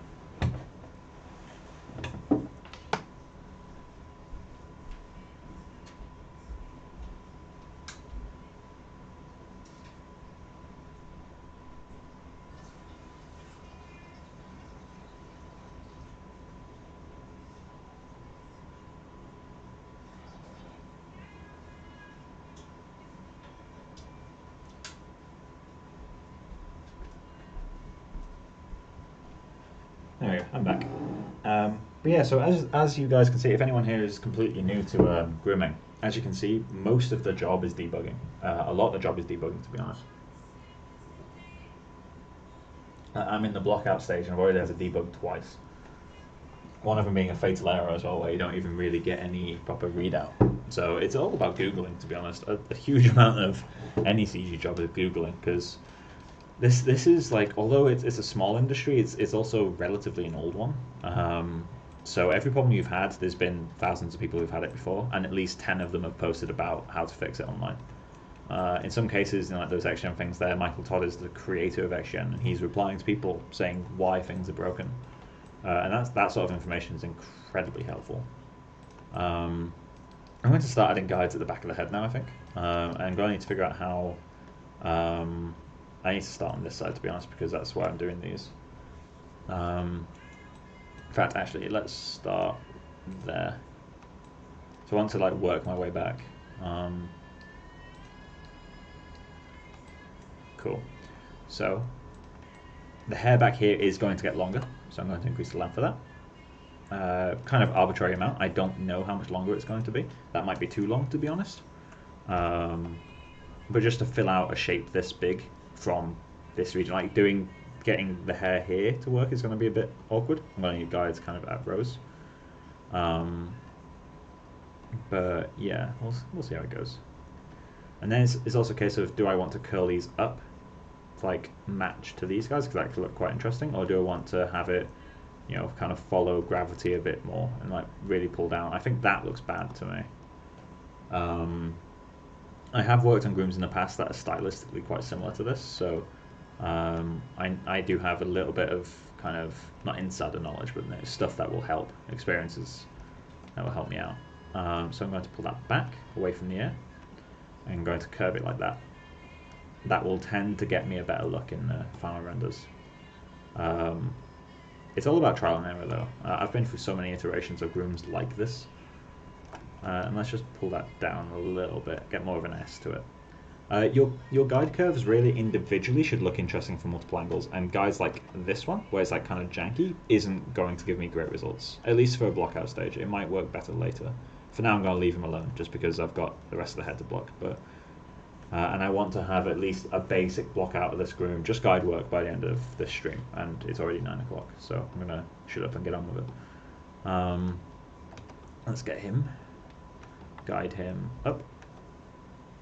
Although this might give me some difficulties. Maybe I need to, in fact, actually I'm going to ignore that.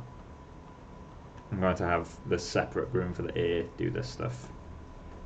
I'll have the hairs be influenced by it later, but I'm going to wait until I've got everything blocked out first. So let's just do that. And one thing I'm going to do as well is I'm going to grab all of these and I'm going to rebuild them to 7. Or 6. 6 was enough, right? No, let's do 7. Why not? Feeling generous. So now when we copy the guide shapes, we should get that as well. Copy guide shape. I'm going to drag this back, let's say here. So now I'm at a point where the hair is going to be quite simple flow-wise, so I'm going to use as few guides as possible. And so this is where we start to run into difficulty. So I could make the hair a lot longer to allow it to flow down, but I don't really want to do that. I want to kind of avoid doing that if I can. But we will need, you know, a lot of hair to really fill this out. The density is going to have to be a bit crazy, to be honest. We'll find that the density map is probably like double back here. It doesn't necessarily make sense, but to fill it out and make it feel right, it's going to be a bit heavy. And it's fine to make heavy grooms from time to time, but obviously you want to avoid it where you can. Let's do the same guide there. And paste his shape so it's got that length that we want. And I'm only going to work on one side for now. Once I've mirrored it, then I'll break up the middle section. But for now, it's easier to sculpt it with symmetry on. I'm also going to curl this up to kind of break that flow a little bit. Actually, might not be able to yet. I might still have to have it keep going down. So I'm going to have gravity effect. I don't want it to be the same as this shape here. So let's just do something like that. And we need to fill out, so we actually are going to need some increased length. If I want to match this kind of, you know, the silhouette has kind of like this lip to it. If I want to match that, I'm going to need longer hair, because if I straighten them out, they do that, but that's going to look awful from any other angle. And I can't just kink the end, because that's going to feel really fake. The moment you simulate that, it would all just go whoop, and it won't look good. So I am going to need a bit of extra length right there. For now, I'm going to see if I can get it to work without that kick.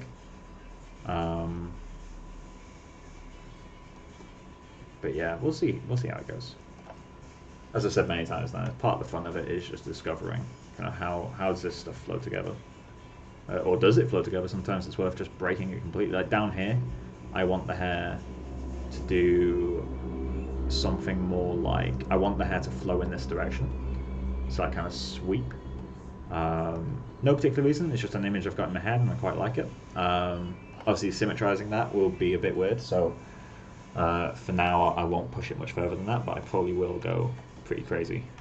And just really kind of do a bit of corkscrew almost, just because it will look interesting. I am also going to start reducing the length of the guides back here. And I'm going to use these guides down the back as like a length guide, I guess. So I'm going to copy them as I go along and blend between them. But there we go, that's got the general volume that I want. And let's just pull him down for now. Little S-curve. S-curves are really important in here, at least for the way I like to work. Again, people will disagree with me, and that's completely fine.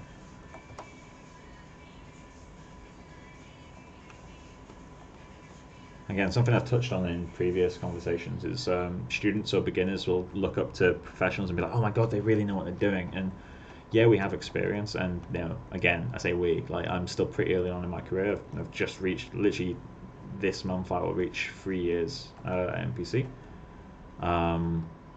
But you know, I'm still a little baby compared to a lot of the industry, to be honest. But regardless, like working as a professional, you get people who kind of regard you in like a higher light. It's like, oh, they must really know what they're doing, and other than the experience we have, we really don't know what we're doing. A lot of the time, we are kind of improvising and fixing based on experience we have. We're not necessarily working with perfect knowledge. It's just part of the fun, really. It's okay to not know what you're doing. That's where like learning how to debug comes in quite heavily.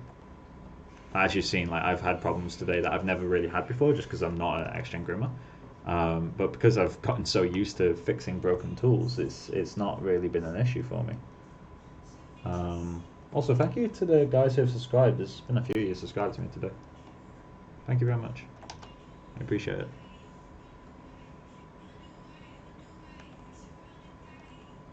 So this S doesn't make much sense. So I'm going to have him. Strictly speaking, it doesn't matter at this stage, but I don't want to. No, it doesn't make much sense either. Let's do. That's not far off what I originally had, right? But see how that works. Cool. So now I'm going to duplicate these across. So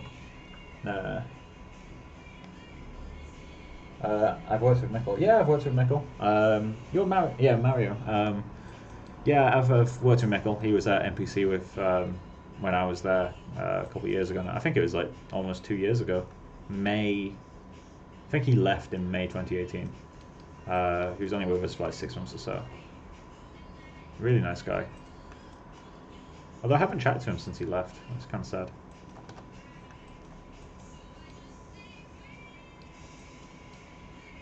Have you worked with him as well, or is he just someone you know online?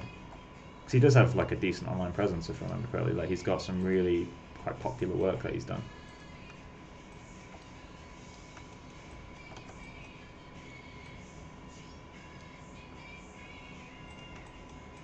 Just get a guide there. Currently, I'm just like throwing some guides on. I'm not too worried about their shapes. I just want to get the guides in general position so I can go through and sculpt a bunch of them en masse.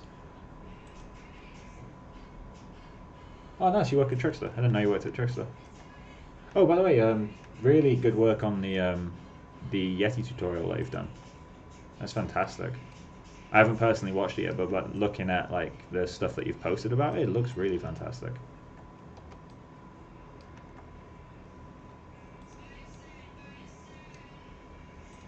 It's something I'll definitely look into whenever I start looking into Yeti a bit more. Which I will at some point, because it is really nice for creature work, it seems. It's been a while. As I said earlier in the stream, it's been about 2 years. No, it's more than that now. It's been about 3 years since I worked with Yeti. Because I did a little bit in university, made a quick tutorial. Back when there was no tutorials for how clumping worked, other than one made by Captain Fusion, or Bjorn. His clumping tutorial was like a custom painted attribute clumping, and there wasn't actually there genuinely wasn't a tutorial back then on just how to clump hairs to other hair systems. That was one of my first grooming tutorials back then.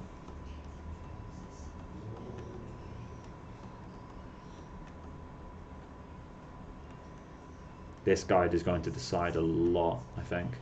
Because back here, it doesn't make much sense to have that doing... Although it can look interesting, it doesn't make a huge amount of sense to me. I kind of like it to curl in. But that means that this guide is going to be kind of a crux. Like, in this area, hairs will flow in front of the shoulder, behind the shoulder, and forward and backwards. It's going to be super weird. This guide obviously needs fixing. Let's just see how that goes. That's not working for me. As much as I don't want to do that, I guess that is what's working at the moment, which makes this a bit easier to handle.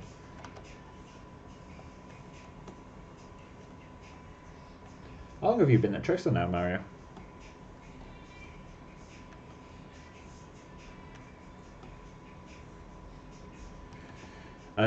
So, beginners, or anyone who's new to grooming, this is going to cause issues. And the reason I say that is because I've got a guide which is almost directly above him, and the tip goes in past where this hair goes.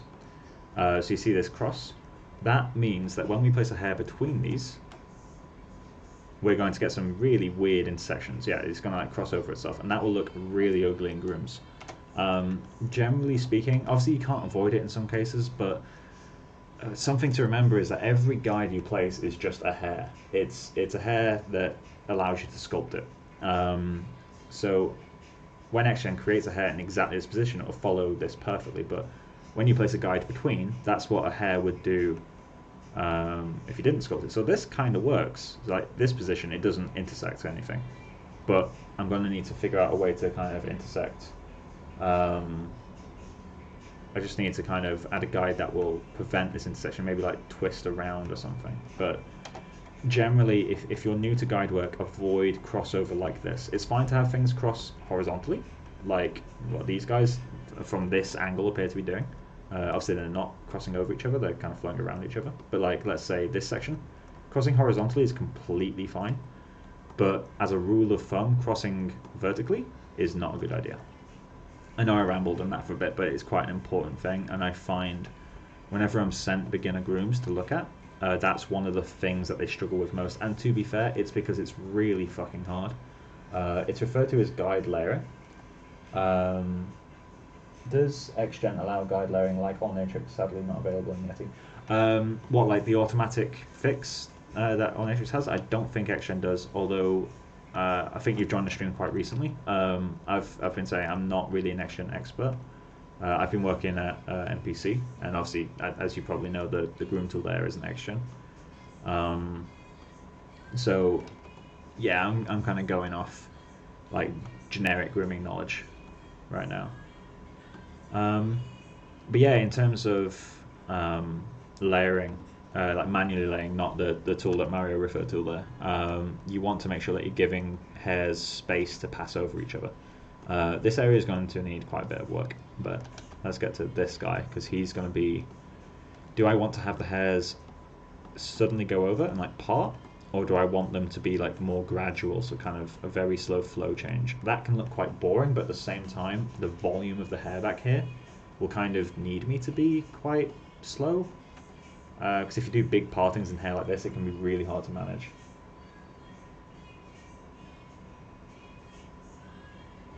Oh, no, I don't think you can do that.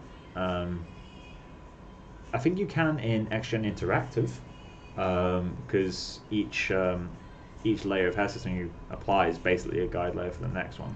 But I'm currently using XGen Core, like the old school one. I say old school. It was used for Zootopia. It's not that old. But XGen Interactive, I'm pretty sure you can. But I'm not using that. I don't really like XGen Interactive. I don't really have a grudge against it, I just don't like it that much. So this area is going to get quite tricky to manage very quickly, I think. This should come further back.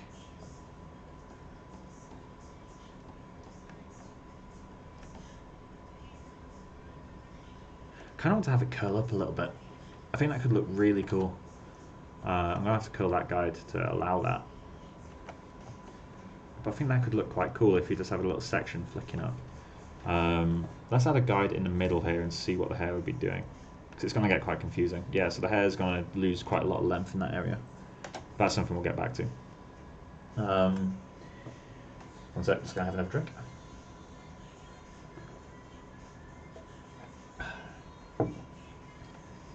Right, so I've got these guides blocked out. How do you use one or the other? What do you mean, sorry, how do you use one or the other? What is it you're referring to there exactly? You talking groom tools, or are you talking like guide techniques? Interactive versus legacy modes. So they're separate systems entirely. The only way to go between them is to export your XGen Groom as like a cache and load that into Interactive. you don't really mix and match them. You can, I guess, if you wanted to use XGen Core to block something out or Interactive to block something out and then export curves, but they don't directly interact with each other. They're completely separate systems at the moment. I say at the moment, as far as I'm aware, XGen isn't currently being developed right now. But that's something I don't know. I'm not an insider to Autodesk. But there's not been really any updates in years now. But Interactive is basically their sculptable version. It's the one that looks the prettiest. Like if you look at the demos online, you'll see Interactive and think, oh my god, it's just so much better. But it's subjectively better in many ways.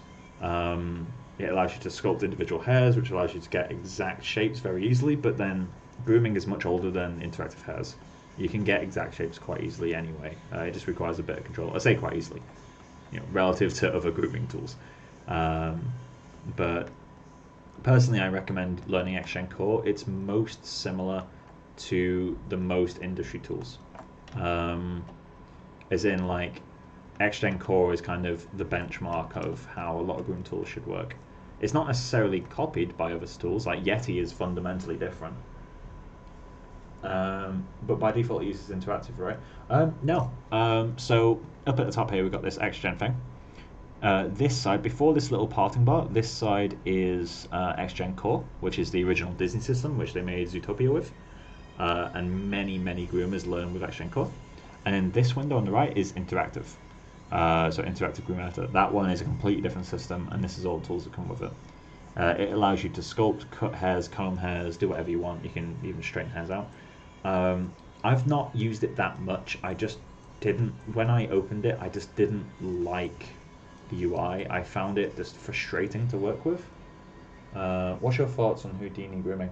Houdini Grooming is really quite powerful. It's not something I've got a huge amount of experience with. I have done like a few furballs here or there, but just to kind of learn the tool, because it is very important to learn. A lot of studios are looking very closely at it. I know that for a fact. Like, groomers everywhere are learning it, professional and otherwise. And it does seem very powerful. So yeah, I mean, I'd recommend learning it. If you were starting to learn Groom now, I'd recommend learn XGen and learn Houdini.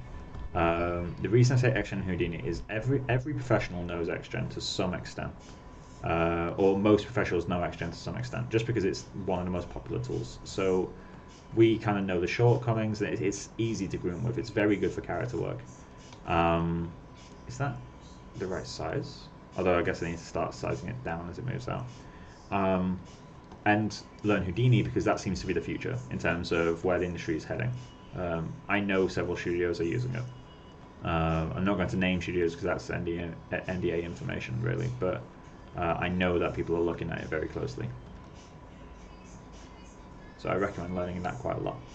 It's also just generally really nice. I know that my friend Jesus Fernandez is doing some really good tutorials for it.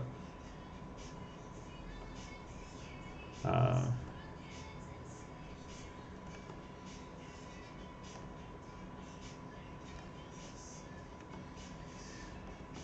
feel like this needs to be shorter.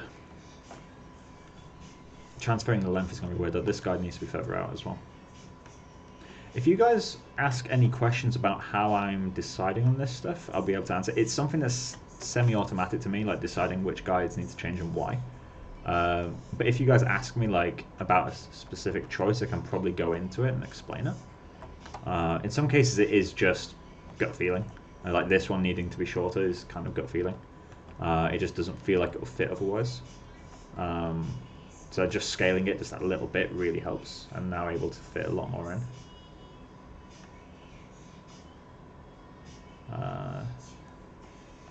Yeah, as I said earlier, if any of you guys are looking into learning Groom, there's fantastic resources out there. As I've mentioned, Mario, who's interacting in the chat, I don't know if he's still here.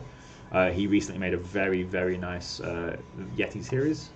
Again, I haven't personally watched it, but looking at kind of the results from it and just knowing who Mario is, it's a good resource. You can kind of tell right away. Then you've got Jesus Fernandez, or Jesus FC. He does quite a lot of Houdini lessons at the moment. He's got a long past of XGen lessons as well. He's probably one of the leaders in terms of XGen grooming. He knows a lot. He's the person I turn to when I'm having XGen issues. So he's super good. And what else have you got? There's a really nice tutorial. This is Tarkan Sarim, who I haven't watched his stuff in years, although one of his, well, his only Gumroad tutorial that he made is kind of how a lot of groomers started off, really. Because grooming is something that became quite popular. Yeah, he's given me a lot of help with the Bumblebee and everything. That's cool. But yeah, so yeah, there's a lot of great resources out there. I kind of lost my train of thought, but right, okay. So I'm going to start filling out the mask a bit more. So let me just save this so I don't lose my guide work. And then once I've painted this map, I'm going to alt save. So let's go into tool settings, paint, white. And then, although I've not added guides for this top section, I'm going to fill that in anyway. And let's just do something like that. Can we see the mesh if I put this on? We can. Perfect. I'm going to need some more guides in this area.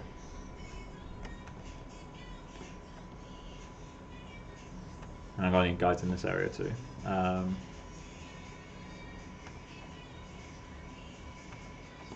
So this fur pattern doesn't make a huge amount of sense. Really, I'd expect it to do more like that. So I'm going to need some guides in this area too. So I'll just leave that there for now. I'll add guides to that as soon as I can. Coming over the shoulder, I'm going to assume it goes up to, I forgot the name of it. There's a little nodule here where the trapezius meets the deltoid meets the pec. It's kind of, it all reaches this little bit and there's a little divot there. I'm going to imagine the hair goes there. Although I'm now getting pretty close to the neck groom, so I'm going to have to start pulling this up. Because this is where the neck groom will start. And let's just pull this forward to reach the hairline. I'm kind of cutting off the neck groom at kind of a somewhat arbitrary position. I feel like I can hide quite a lot in here. And I can probably get rid of this section of mask. Because this area will be neck groom as well. Because the hairs above it are, like, I mean, I'm going to need to really increase the length of those guides, I think. But, yeah, the hairs above it are going to be coming from the neck. And then later on I'll have to paint like a mirror image of this. I could mirror it in another tool, but obviously I've not done the UV symmetrically, so that's not really a great option. I'm also going to cut this a bit closer. Cool. Save the texture, and then go into Xgen, and save, don't crash this time please. Save this. It saves instantly, which is really frustrating, and it shows instantly too.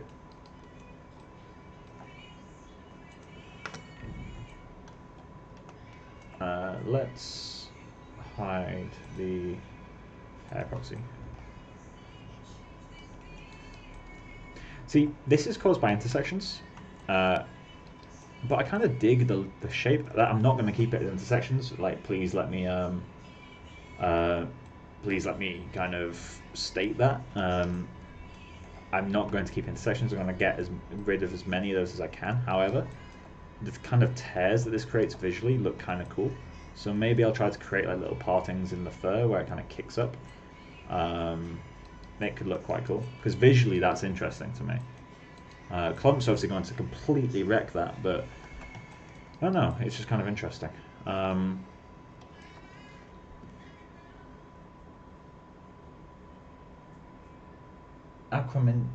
Acromian process, dude.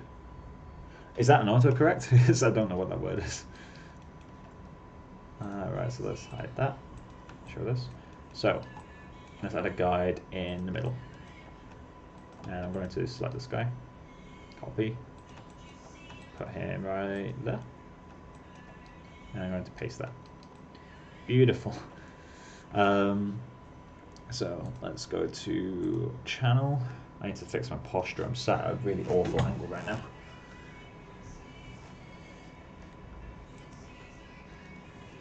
So let's do this. Also, the model for the neck on this guy doesn't really feel great. Like this feels like it's got too much volume. But obviously now it's hidden behind hair. I didn't really want to spend too long fixing stuff that's hidden. Like the back of the jaw here isn't great either, but since it's just a complete mane, we're not going to see it. So I'm not particularly worried about it. And again, because this guy's not being pushed through a whole pipeline, I'm not too worried about little things like that. Although obviously for a VFX pipeline, you'd probably want this to be like super anatomically accurate. Let's go with... That doesn't make sense.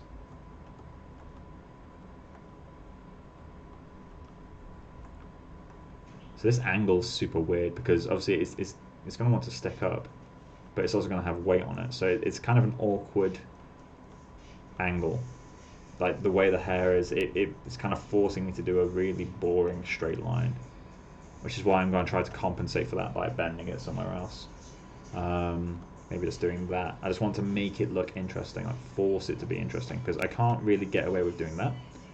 I can't flatten it really. I can flatten it a little bit, but it's just not how it should be. Maybe I can get away with that, but again, that looks kind of strange. It's just kind of an awkward hair length combined with skull shape, because the skull shape is actually kind of, although the furthest out point of your skull is around your eyes, this is too hollow. Really, I should have brought this skull volume up and kind of made it more square at the back. Like if I get this, really the skull volume back here should be more like that, which is not too late for me to change, but at the same time it is kind of too late for me to change. But yeah, like the skull volume should be more like, can I remove that? There we go.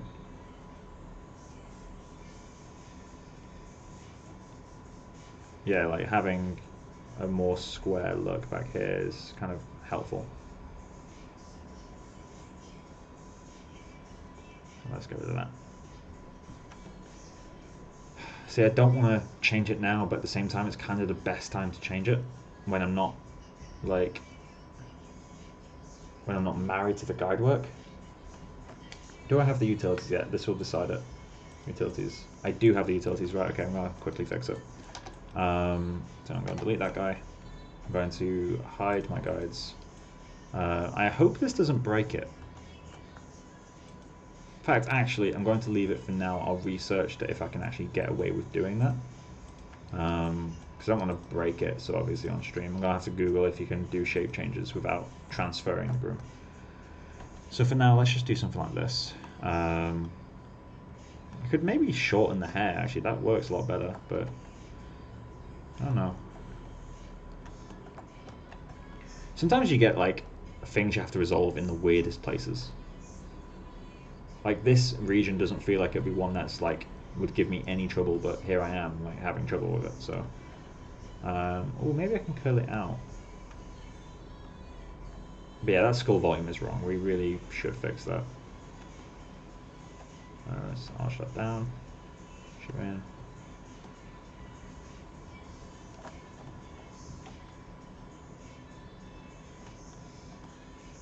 Cool. Let's bump that up. Yeah, a bit of an awkward one. We'll add more guides in the region, see if it resolves itself. So let's add a guide right.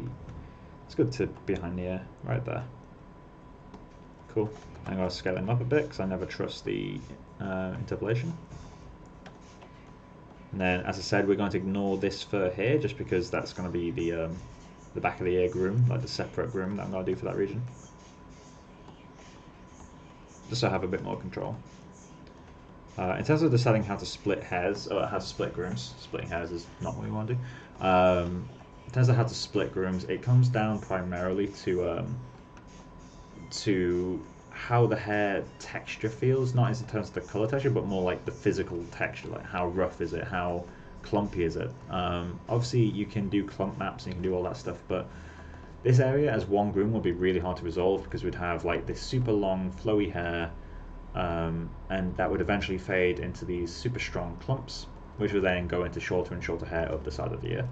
And that would be kind of difficult to do in one groom, whereas if I separate the ear groom, so I still have to do long and clumpy to short, but I don't have to blend it as neatly as I would if it was part of the same groom. Parthings are kind of natural when you separate stuff. But yeah, so let's just do that. Yeah, the side silhouette of this guy is not working, but well, the face works, but this stuff back here doesn't. The shoulder's wrong, the torso's too straight. Maybe if I arch that back a little bit, that would help.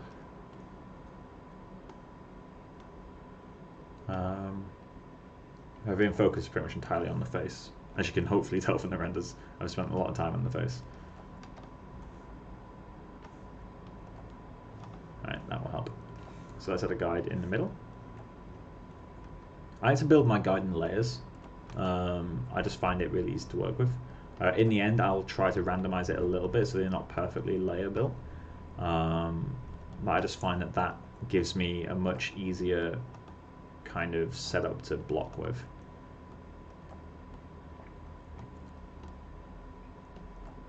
But strictly speaking, like perfect guides, and I'm putting that in quote marks, perfect guide should be uniformly but randomly distributed, so that you don't get any repeating patterns in your non-broken up hair.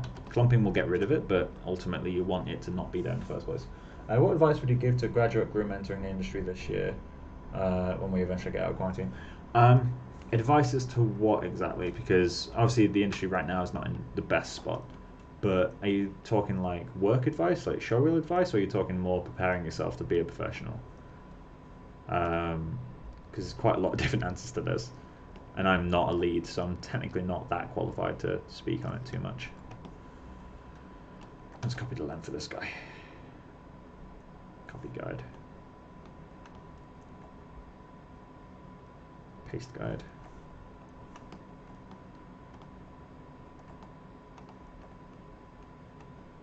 Also, if you want to get into the industry, that's great. If you want any help, feel free to reach out to me. I'm happy to give you kind of showreel feedback or portfolio feedback if you want. It's a difficult industry, that's 100% sure. I got quite a lot of help getting in. I just happen to have friends in the right places that could give me great feedback. Preparing to be a professional. So preparing to be a professional, there's a few things that you need to really hammer in. One of them is, this is the first one, not necessarily most important, but it's definitely really important, is check your ego. So not everyone will have this. For me, when I was coming out of uni, I had a bit of an ego problem. It's something I've addressed since. So I'm now, at least I think, I'm a lot more down to earth. But that's one of the things, is like, no one, when you get into the industry, you'll be surprised how good people are and how little you know in comparison. So kind of brace yourself for that. Don't go in thinking, oh, I'm gonna know just as much, like I've got in, I'm good enough. Like normally juniors come in and they're not like, they're not bad, but they're not often good enough to do the role unsupervised. That's kind of part of being a junior, right? You have leads and seniors to help you along. You even have mids in some case helping you along. So yeah, just make sure that you kind of go in with the expectation of learning from the ground up almost. You'll learn all the things you've done wrong over the years. You'll learn everything. It's an amazing process, but it can be quite stressful. And in my case, when I left uni, I kind of had that. I knew I didn't know everything, but I had a know-it-all attitude. And that very quickly got really kicked out of me by industry. Other things to get used to is kind of on the same topic, is handling feedback. Be aware that when you're a professional, when you get feedback, it's feedback on your work. It's not feedback on you.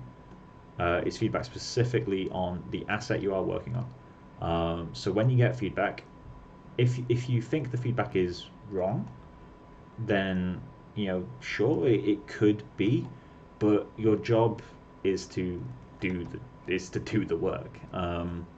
So you do get juniors sometimes challenging authority of leads. I think it's something I've not done. I've been able to avoid it, but you do get it, and I might be wrong. I might have done it in the past. I'm not entirely sure, to be honest. But yeah, just kind of get used to treat your leads like they're right, even if you think they're wrong.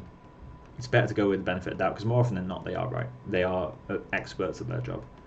So get used to taking feedback. Don't take it personally when you get feedback against your work. No one cares really how you did the work or how good you are. They more care just is the work good. So that's a really important thing to kind of learn.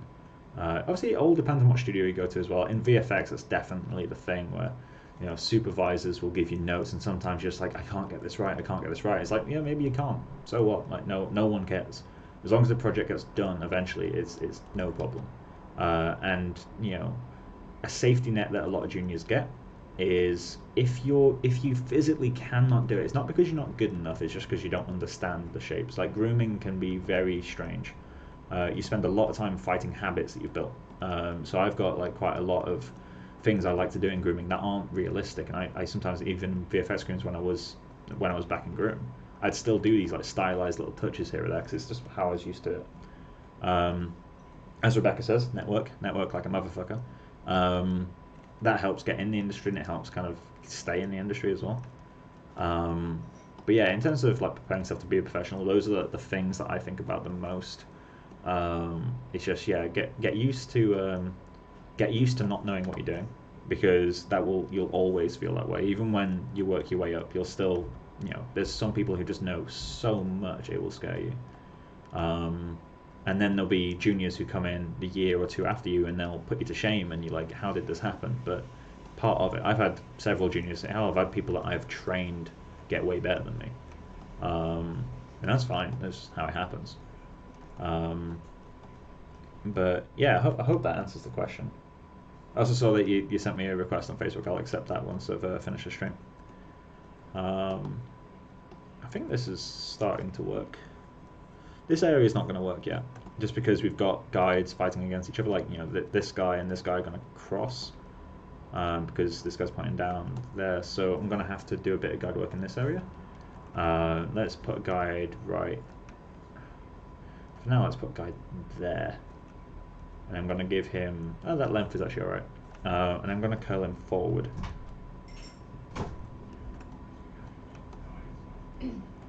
Hello. Apply to everything. Consider animation. Oh yeah, apply to everything too. Yeah, Rebecca's got a scary amount of experience, like in terms of like variety. Yeah, she has a very weird path into the industry, but she's working in junior look dev now. But she's been production at VFX. She's been a generalist at a small TV animation studio. She's now a look dev artist. She's been a coordinator at a small studio. That in of itself is years worth of your lifetime. Tries the Spanish. Yeah, right. Let's have another guide down here. I think that length is all right. Let's just do that. I'm just doing a random flow. I'm not really worried too much. I mean, I don't really have any reference for back here. I will need to find some reference. I think orangutans are a good shout, but they don't have a mane like this, so I will have to find something that has a mane that is at least sometimes bipedal, to see kind of how their hair flows differently. So this area is going to be kind of weird to figure out just because it's so, it's going to be so different. For now though, let's save that. I'm going to do an alt save as well because I'm on version 3 still. Cool. So let's update that. And let's hide the guides. So flow-wise, this section is working now. It's quite simplistic, and that is okay. I'm going to have to fill this gap. I don't know how. Maybe I'm going to have these hairs come up a lot further, like curl under the ear. I love the fringe. I am one of the people watching your stream, by the way. Cool. I must have left it. You got 17. 17! Wow, a new world record. World record. A new Michael record. A new Michael. Yeah, that's a pretty petty record. I mean, Andrew Hodgson had like 200 people watching him make his carbonara. Andrew Hodgson is a beast of a VFX artist. I have no problem with having less people watching my stream than him. There was 200 people watching his freaking carbonara. I feel like though I just love the fact he's an amazing chef as well as being one of the industry's best hard surface modelists. It's just, you know, one of those people that you're just like jealous of. He does like he does like I can't remember what form of like martial arts he does. He's just got an interest in life, right? He's just got everything going on. I can hear me echoing in the bathroom because I got the stream. Oh wait, no, sorry. Another one might be my phone. So you got two of those viewers are you. Why do you even watch my stream? Like you're literally I didn't. I went on to see what you were doing, and then I was like, She's literally in the room over from me. What if I'm 15 of them? What if I have it open 4 times on my phone? Mario says it's 16 more than watch me on Twitch. If you continue streaming, you'll overtake me. Your work is ridiculous, dude. I don't know. Mario, he's the one. Do you remember that Yeti tutorial I was showing you? That was insane. Yeah. That's him. Him and Yori are like the two kind of Yeti people. I still have like the Smash Bros stuck in my head anytime I see the word Mario or any of those names. So this section is not going to work particularly well, but... God, Karen, get your roots done. I wish we could do a voting app on this, but does anybody else think that it looks like the female gremlin from the Gremlins? You mean the one that's dressed like a one that has green hair? Crack whore? No, she's a beautiful woman. She wears a leopard print bikini, has green hair. I'll get a picture of her up. Gremlins. Woman. This is the beautiful woman that my girlfriend is talking about right now. It does look like her. I can tell why you're with me. Your standards are quite low. I love her. Let's kill that. There's a dinosaur in the background, which is green. Yes, because I was reading. X-Gen. X-Gen broke again earlier. Oh, did it? Yeah, I've had 2 errors today. So. Oh, Chloe agrees with me. Thanks, Chloe. I might have done a draw over. For agreeing with her, you're banned from the stream. Leave. Hopefully when Look Dev is done and the groom's done it, it doesn't look that much like her. Sucker punch. Let's increase the length for that bit.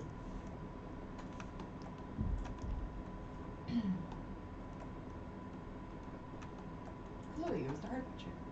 I'm just having a Hertfordshire? good old creep. Reverse Google. Everyone sees. That's not reverse Googling, that's just Googling. This is Googling. You're not special, you know how to Google. Yeah, it's like, congrats. Oh, preparing yourself to be a professional. Learn to Google. Learn to Google really well, because you'll do it a lot. Mike has a fake tutorial on his website. I do have a tutorial on how to Google your problems on my website. Which was done as an April Fool's thing, but I actually did put some genuine tips in there as to how to Google things.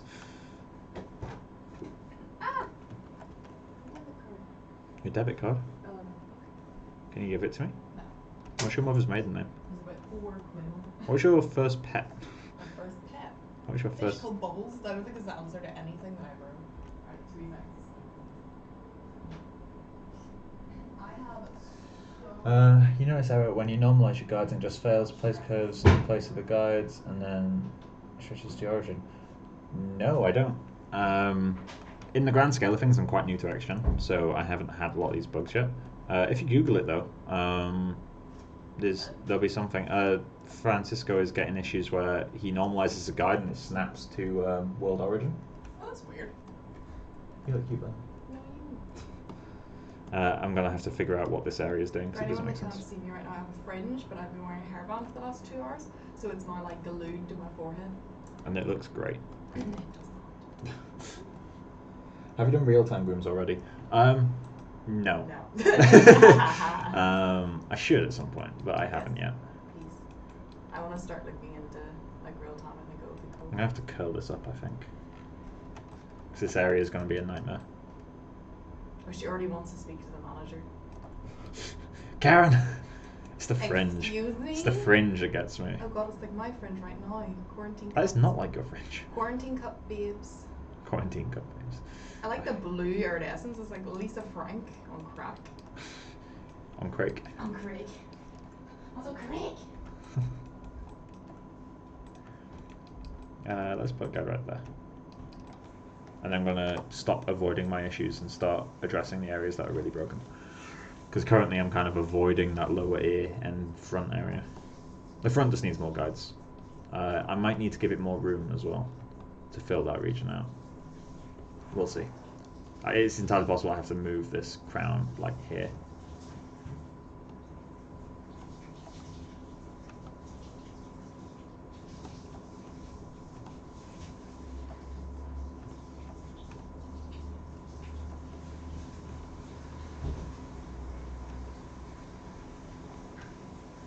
Something like that. Right, so let's figure out this lower ear section. So, how do I do you? I've got a few options. One of them is pulling this guy back and having a guide in front of him that does this cut. So like something like that. So that will fill a bit of the gap around his ear. Obviously I will be adding hair on the ear as well, which will do quite a bit of work on this, but I think that will help a little bit. We need to add a bit more volume here, I guess. Nope, that will not make sense. Maybe have it go straight out. I know it fights the gravity stuff I was talking about earlier, but I'm filling a gap right now. I could also have hair growing off the ear and filling this region, which might help a bit as well.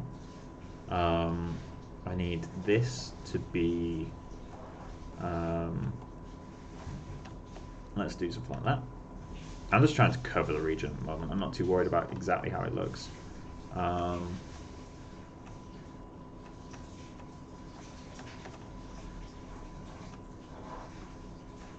That helps. And then this I'm going to curl up slightly. And then I'm going to have to do the same with this guy. So we are going to introduce a bit of these clumps in this groom, I guess. I don't want to do much of that. And then this area is now broken. This area is not going to work at all. If I place a guide right there, it's going to intersect with something, this one. So let's figure that out. This should work, I think. This guide now feels wrong, but that's okay, I guess. So we've got a few options. We can start flicking them out in this area, and that will kind of mimic. We're going to get a bit of a weird shape with this, though. Let's try it. Let's just do a quick preview of that.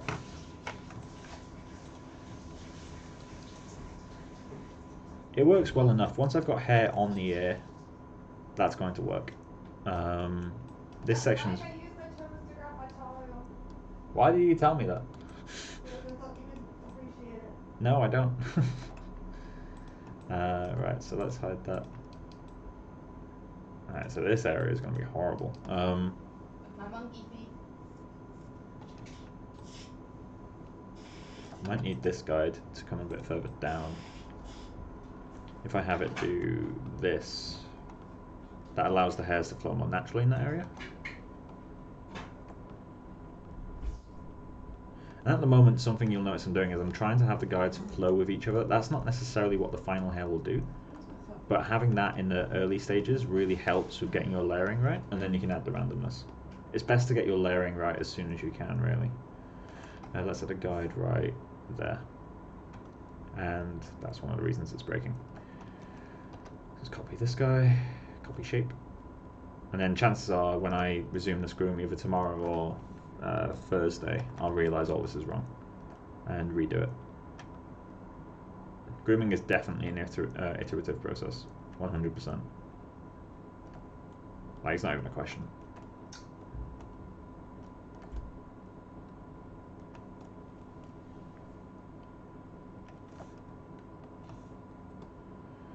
This area is going to take some serious resolving. A guide there. Let's paste the guide shape that we had from earlier. Roger Deacon has started a filmmaking podcast. Oh, really? That's cool. He's someone to learn from.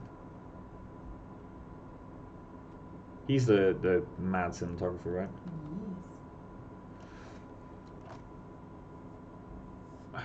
So this region is going to be horrible. I'm not going to work too much on this crown before I've decided where it needs to go. I might need to move it further back, as I said. That will give me more room to play with the ears as well. Let's see how that's doing. I'm getting the general volume. I need to start mirroring it soon. In fact, I can mirror it now, to be honest. because I want some more variation. So let's save. I'm not going to mirror these central guides. I'm just going to mirror these and these and these and you and you and you. I'm not going to mirror this yet. Cool. Maybe I do need to mirror these guys. Let's give it a go. Yep. Okay, so now I can start breaking it up. However, before I do that, let's save the scene. Paint our new density map. So, I'm not going to do around the ear yet, because that'd be pointless. I need to add these guys too. So let's go with this, you.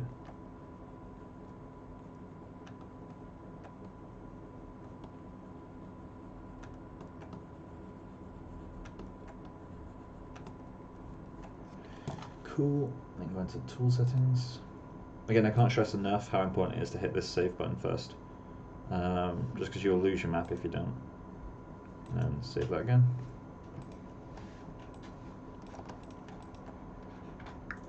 Let's go into tool settings. No, not tool settings. Channel box. Yeah, so we're starting to get something. It's obviously an intersecting mess, but it's something. It's getting there. This section is going to be a bit painful. I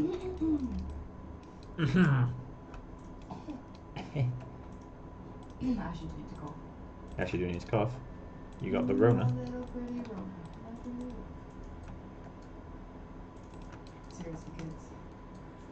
Don't play with laboratories. Lick walls, don't. Don't lick door handles. Don't lick door handles.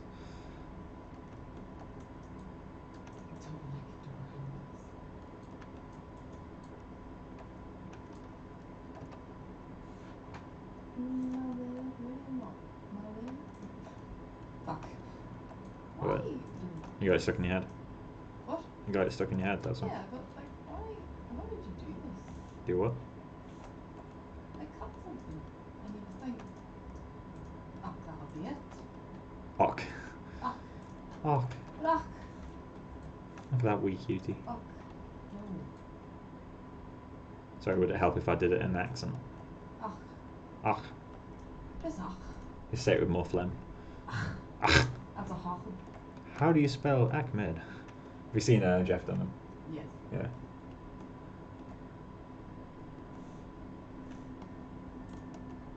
Oh, there you go.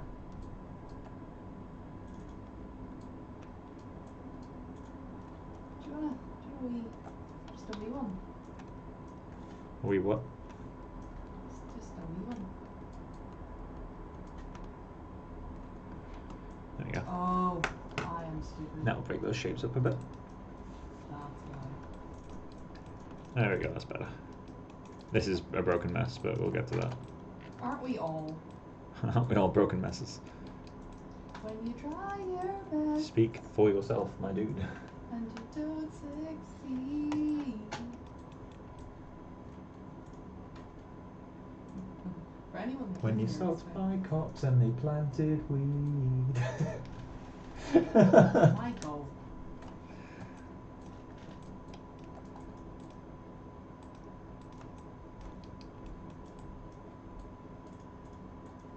So the guide right there. I can't paste that guide shape. Let's copy this one.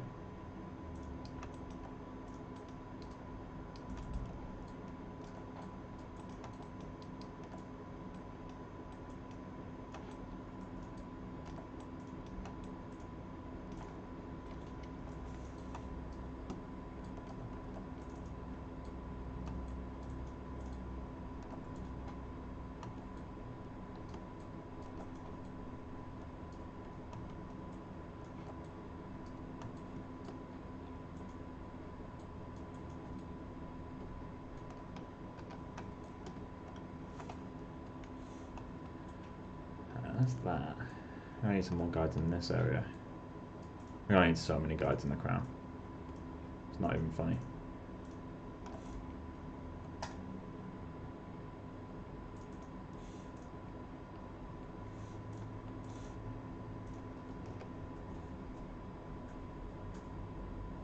Have you seen Left Devon Robots? I've seen the one that's what was what? The Nathan one. Yeah, it's that time loop. The Witness. The Witness, that's the one. Yeah, I've seen The Witness. I haven't seen the other ones though. I've seen them all. Becca's seen them all, apparently. What was your favourite? This flow is going to be a nightmare. Like, resolving that. I need to do a blend of the two. Let's pull you in.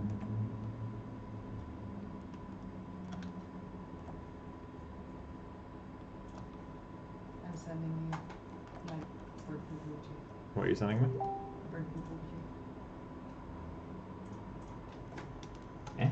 It's just an OBJ. Oh, okay. Is it for you to save? Oh, it's stripped down to 9. Told you I was all of them. Can you, like, not be all of them, please? I quite like the, yeah, you did. I quite like the 3 robots, you know, the one about, like, the cats. I thought it was really good. Still can't believe how far Xeno's got so quickly. He's a smart guy. I know, but it's like, he's so smart. Like the fact he was 1 year above me in uni kind of makes me sick. Yeah. He's already like legendary status.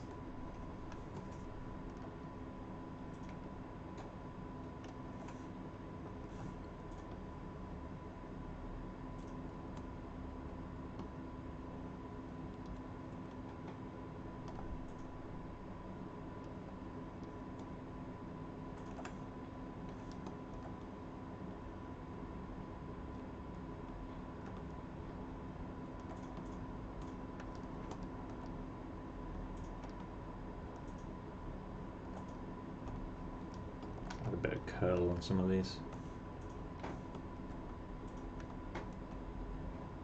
Just to get a little bit more verticality, you know? A bit of personality. Verticality.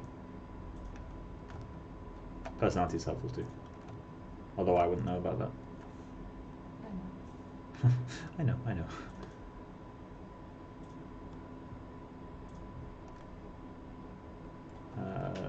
Okay. Can I send you STH for feedback? But don't show it live, please. I didn't release it yet. Yeah, that's fine. If you send it me on Facebook, I can. Because I think I have you on Facebook. If you send it me on there, I can look through it after the stream.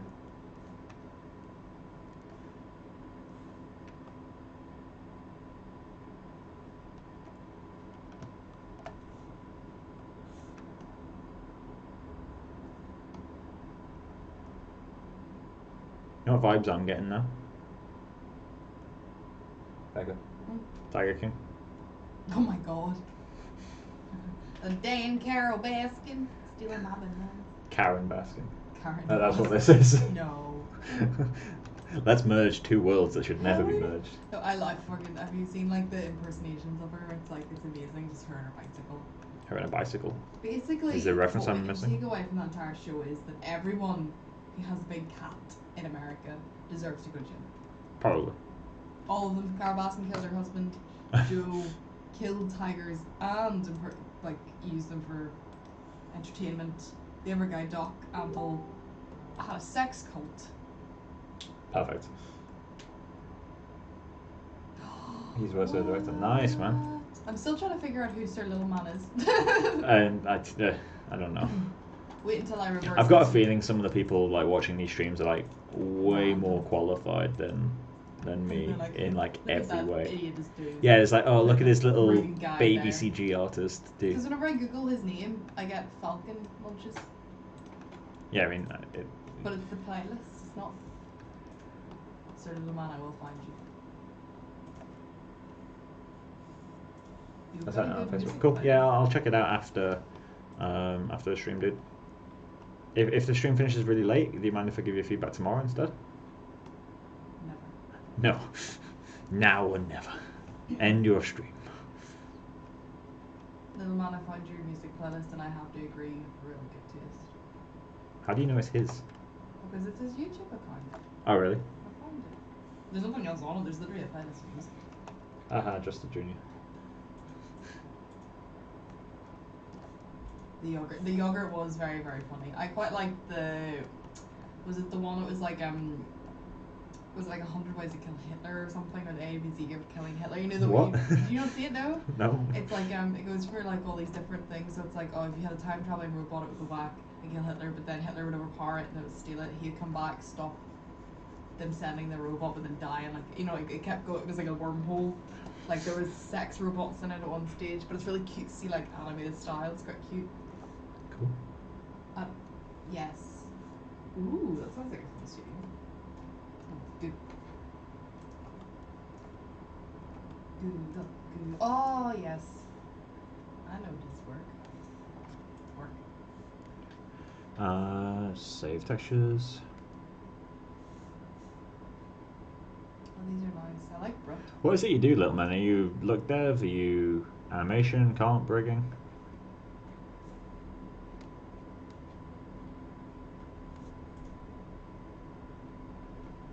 We can narrow down the search. Right, let's get that I find the studio. sculpt back up.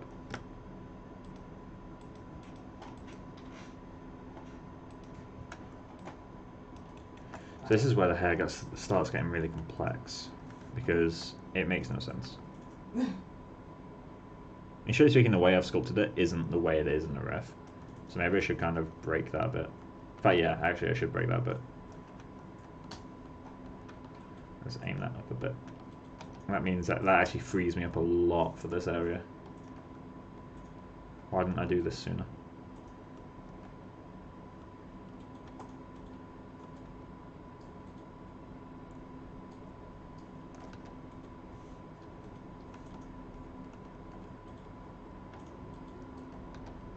No. Nope.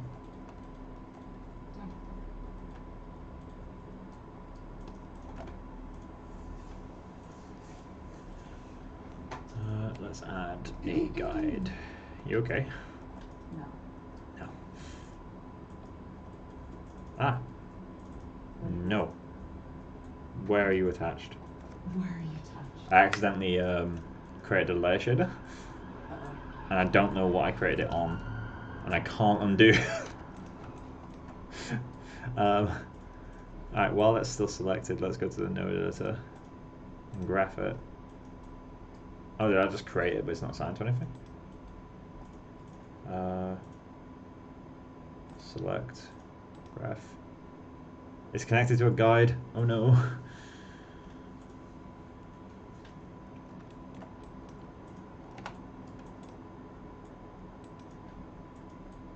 Oh god. I don't know how this will affect anything. Uh-oh. But I can't undo it, and I accidentally assigned. Oh, there we go. Right. Okay. So. There's the guide. Inst object groups. Show all attributes. I just need to fix this before I move on, because I've got a feeling it's going to break something.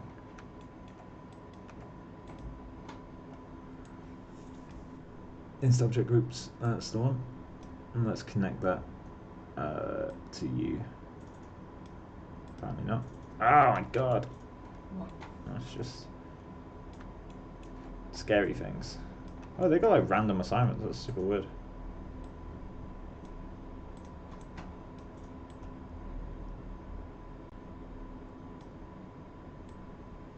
Just connected to a random one, I guess. Spiderman's been sitting on my legs and Oh, really right. That's such a random disaster. So let's go back to XGen.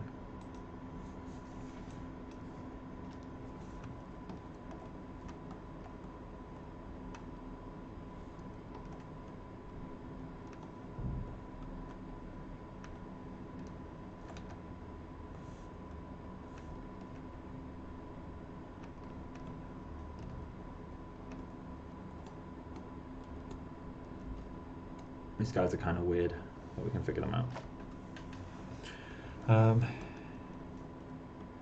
So I need a guide here too.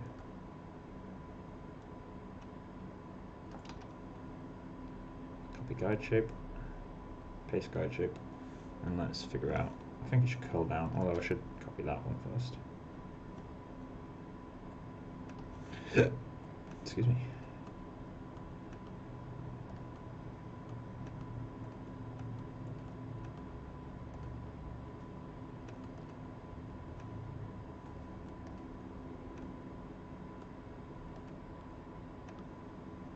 Don't like that.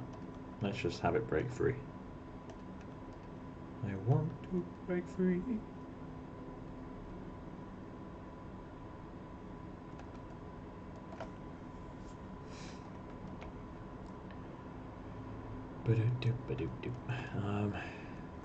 This guy doesn't make sense. Let's pull him out.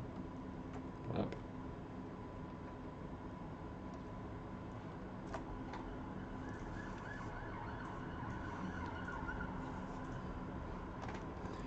I'm going to delete this guide. He's just kind of confusing things at the moment. And I'm going to copy him to him. Come on, let me select him.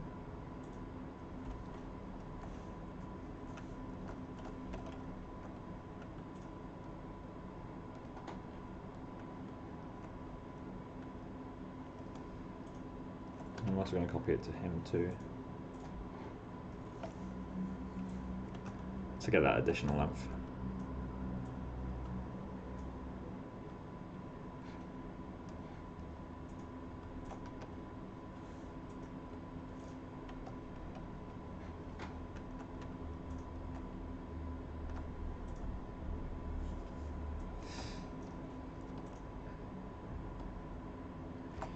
So, next area is this one.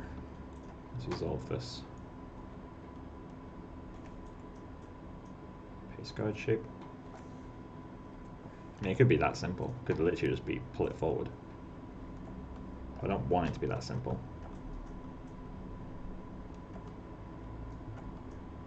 Maybe we could have it like fan out. That could be quite cool. Like if I do that and let the interpolation bring it up.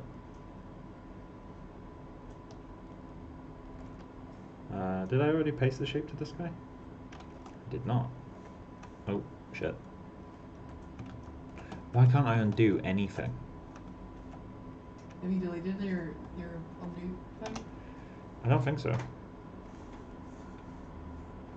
I just can't undo things. It's super annoying.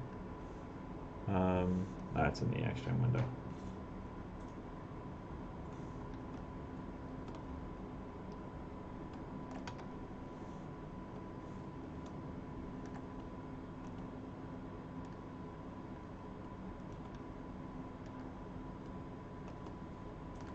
Point that out a bit.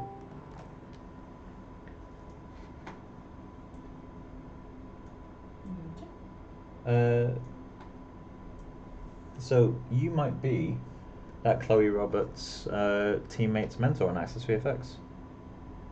Chloe, are you working on a bee project? She is. I like your bee.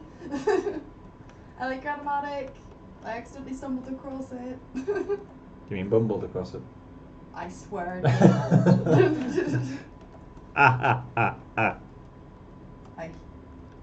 I know you hate me. That you do these things.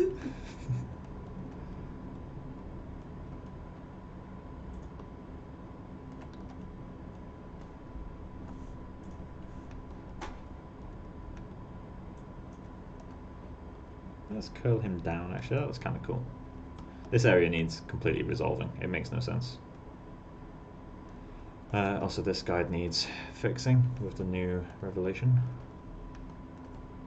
So let's pull him back. Cut him out. So this entire area is too samey at the moment. I'm going to need to do quite a lot of work on this. Chloe says thank you. Welcome. Welcome.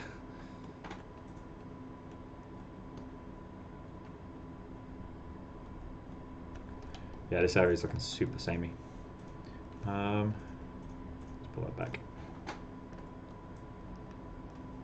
I'm just going to need to add some like downward flows in this somehow. Maybe these guys can go down. So if I tilt them like that, It's just enough to change the flow and have it be at least somewhat more interesting. And then could I either break this? I could break that.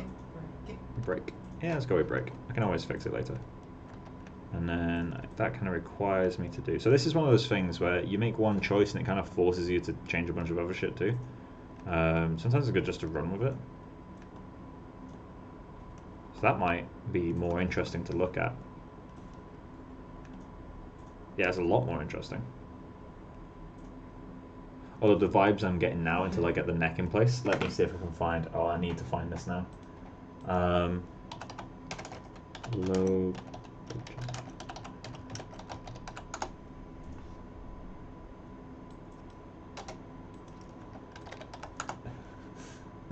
Oh god, it's too accurate.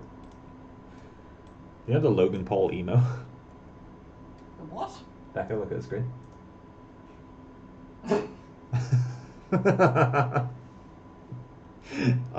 Him.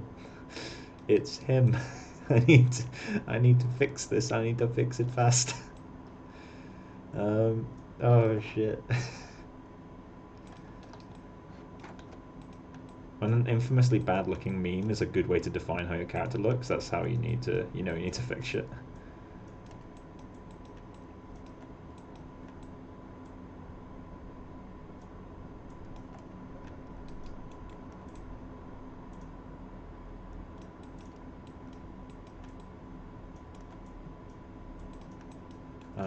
Right, I need to check where my mask is for this. Mask goes to there. Right, okay. So if I click U.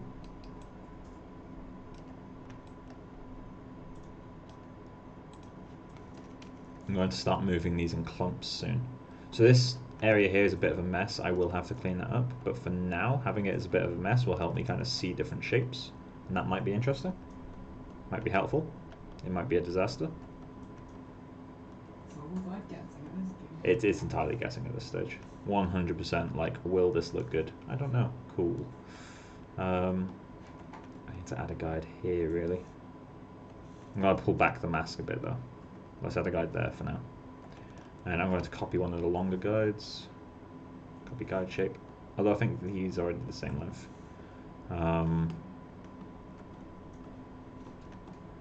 Let's just kind of pull him.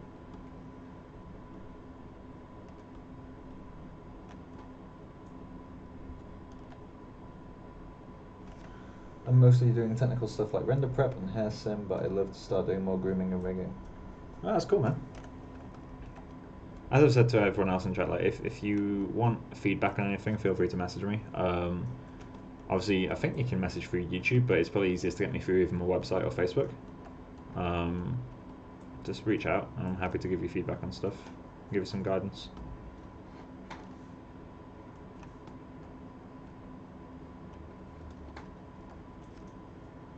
Paste guide shape. He's going to be too long, isn't he? He is. Lordy.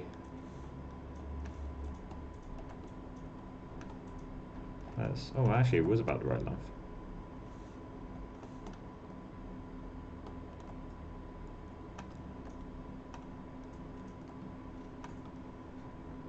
Something like this might look cool. We're getting a bit of a crossing here, so we'll have to see if that breaks. Let's quickly tweak. I feel like he needs to be going further that way.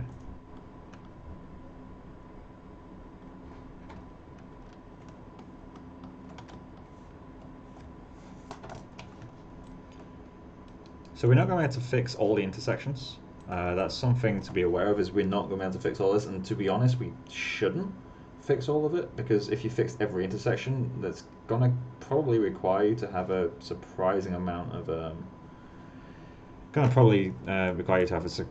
guides and surprising lack of flow. Clumping will naturally get rid of some of these. Granted, I want to get rid of stuff like this divot here. That's bad. That's really bad. Because guides will follow that too. But things like these tiny intersections, they're completely fine. This change in direction here, that's completely fine. I do need to fix it a little bit, but the main problem right now is this hole that we've got. I'm going to fix it on one side and then mirror everything back over and break the symmetry. So let's go in. I've still got this guy selected. So let's go into XGen again. Hide you. So where's that coming from? That's the question. I think it's coming from you. I think it is coming from these two. Yeah, it's 100% coming from them. Right, okay, so let's just scale them out. And then lift them up slightly.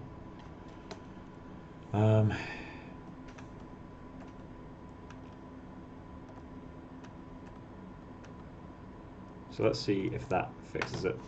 I think it will. Yeah, that fixes it. The really strong parting is going to be an issue, so I do need to add a guide in the middle of them. And this one has to kind of do damage control a little bit, so I'm going to copy this guide so we get the length. And I'm going to paste it to this guide. And then I just have to find a flow that works.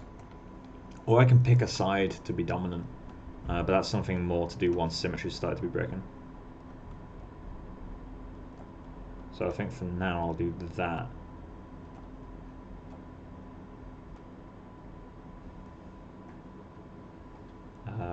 This is going to be an issue now.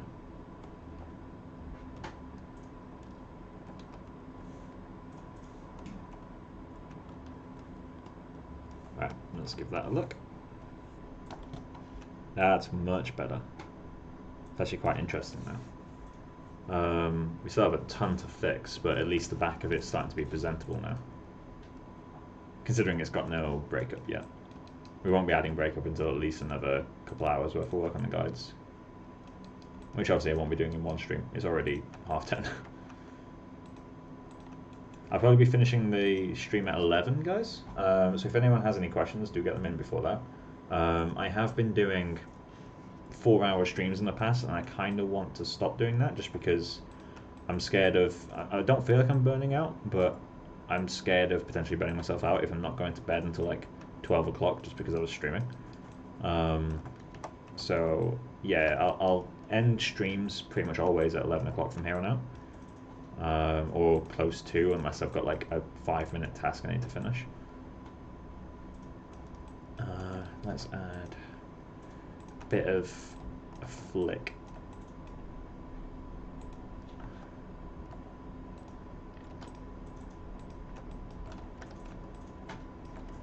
And my groom stopped generating. So let's save this scene.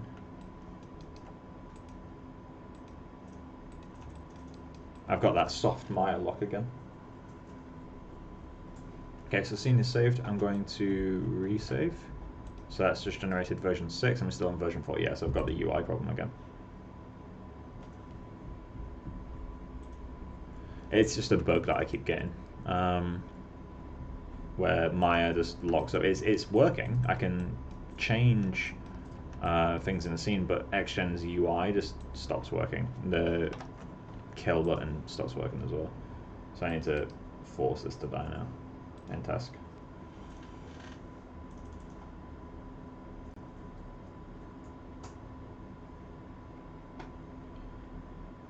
I don't know what causes it.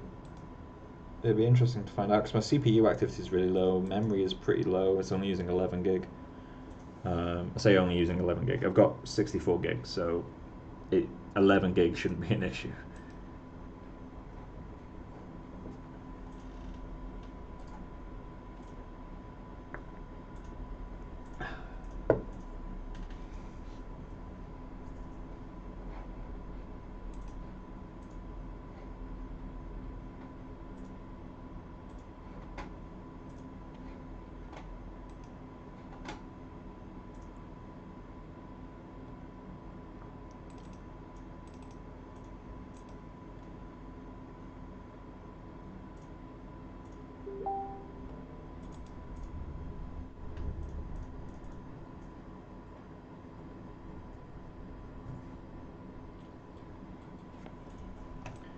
So, while we're here, let's check if that camera lineup ever started working.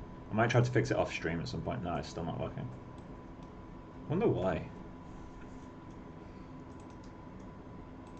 Perspective. Right, so let's go into XGen.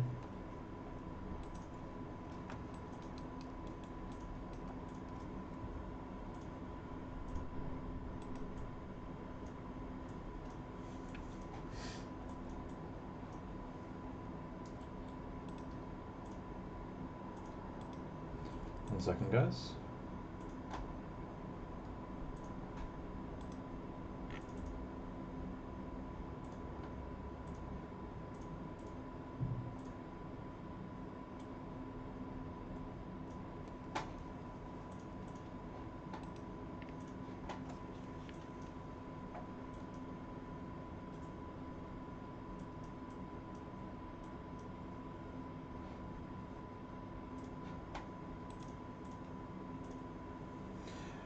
Why do you do the copy paste guide things? Guide interpolation is shit, basically. So let me place some guides out here to illustrate the problem. So if I create a guide here, right, and I'm going to scale it up. Come on, let me scale it up. Oh, I've got steps on. Reset. You're popular. I don't know why.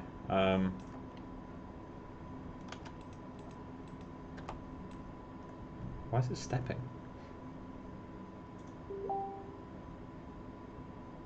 Snap step. You should turn off. There we go. So we got this guide, and I'm going to create an identical guide. So I'm going to copy this. I'm going to paste it right there. So these are 2 identical guides. And I'm going to paste that. So these are identical in every way. If I place a guide between them, it looks like it's done a good job. It's interpolated. But now if I try to pull them all up, what you'd find is that this hair is a lot shorter. So if I paste the guide right next to there, come on.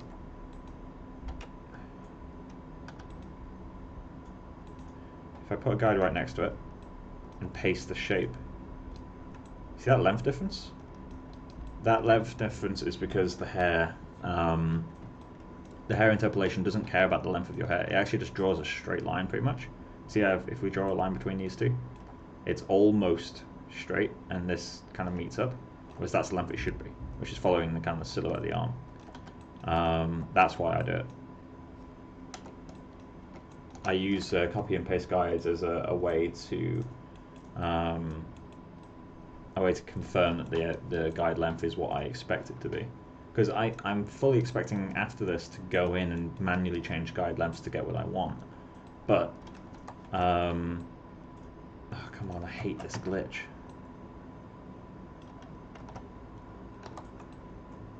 There we go. Yeah, I'm fully expecting to go in and adjust guides manually by eye, but I'd rather not have to do that as a starting point.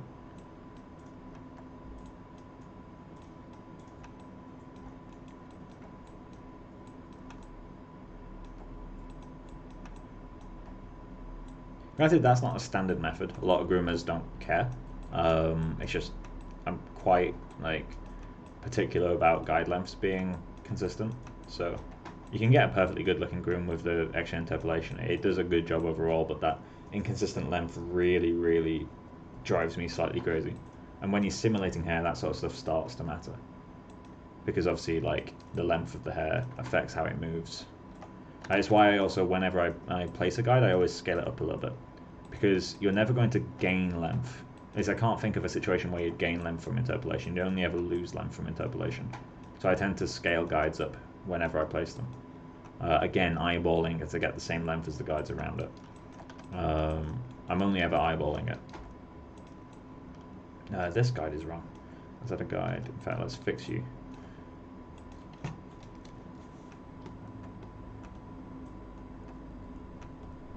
That helps. Although now I'm going to need something here.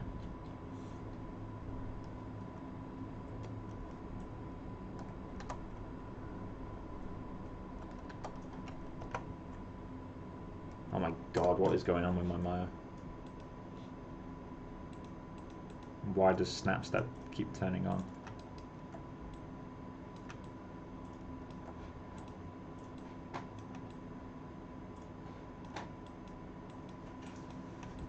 Is it breaking? Hmm? Yeah, my Maya is just deciding to do loads of random bugs. Maya ho. Whoever threw that, Maya's a hoe. Whoever crashed their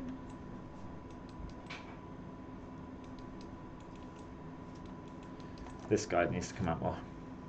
Now, What? You okay? I'm pushing my. Oh, right. The most painful of activities. Yeah, well, whenever you put it up on a towel, sometimes it gets tangled. I only have short hair, so I don't know. My hair is currently almost as long as it's ever been.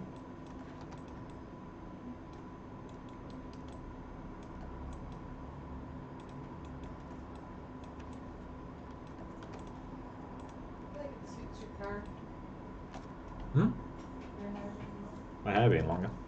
I don't like the back of it being long. I'm fine with the top of it being long. long. It's starting to get like a pretty curl on the back of your head. Yeah, I don't like it. My hair gets slightly like curlier and wavier as it gets longer. So we're gonna see it start to do some weird shit soon. Right, I think this crown needs to be further back. I think around here for the crown. Let's try drawing it. See if it feels more correct. So I think you should be there. And then you should be there, there. There feels more correct to me. Just the position of it between the ears. This is too far forward. It makes everything really awkward. So what I'm going to do is the painful process of moving groups of guides. I'm going to first delete these because I'm going to make more room.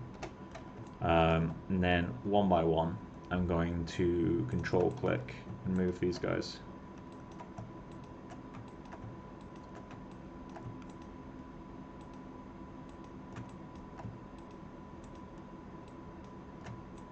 And then this is quite a wide crown as well, so I need to pull that in, pull you in, pull you in, pull you down to make it more circular. I'm going to have to fix the shape as well, but that will give us a little bit more room. It feels a bit more correct in that position. Again, the key word here is feels. Like, I'm not doing that because it's objectively wrong. The crown can appear basically anywhere. This isn't a real creature. At least I don't think it is. I hope it's not. Come on. There we go. Let's scale him up a little bit. Why is this happening? What key is being pressed for that to happen? I need to find out what key that is.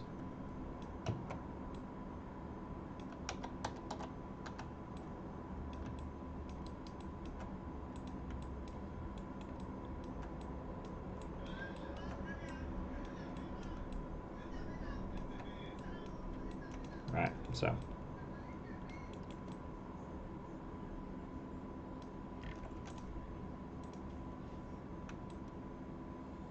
Actually gives us a little bit more fuller hair at the front as well, which is interesting. I wasn't really expecting that, to be honest.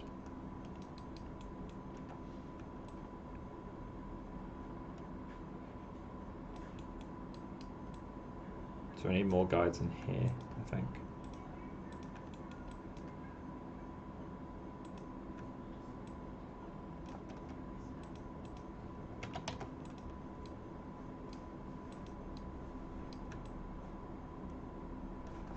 I actually kind of like that default position, so let's keep that.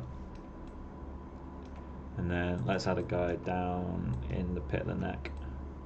Although at this point we are starting to cross into the boundary of where fur neck will be. So I'm not going to go further forward than this. I just want to get this bottom section a bit more full.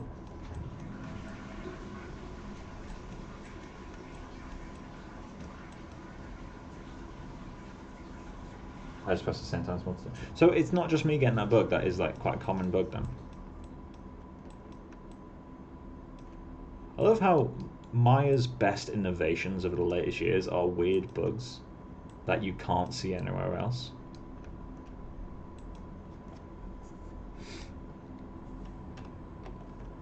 To be fair, there are like genuinely nice new tools. What? But I was saying how Maya's best innovations of the last few years are just brand new bugs that you've never seen anywhere else. I love a good book. We all love a good bug.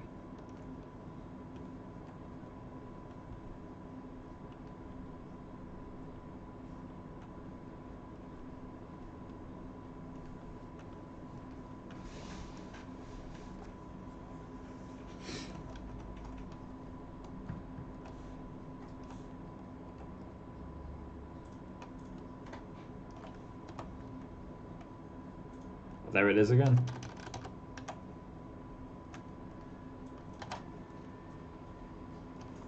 Yeah, hammering the same key does fix it. Cool. So I've always just like hammered random keys, which isn't necessarily the best thing to do in Maya.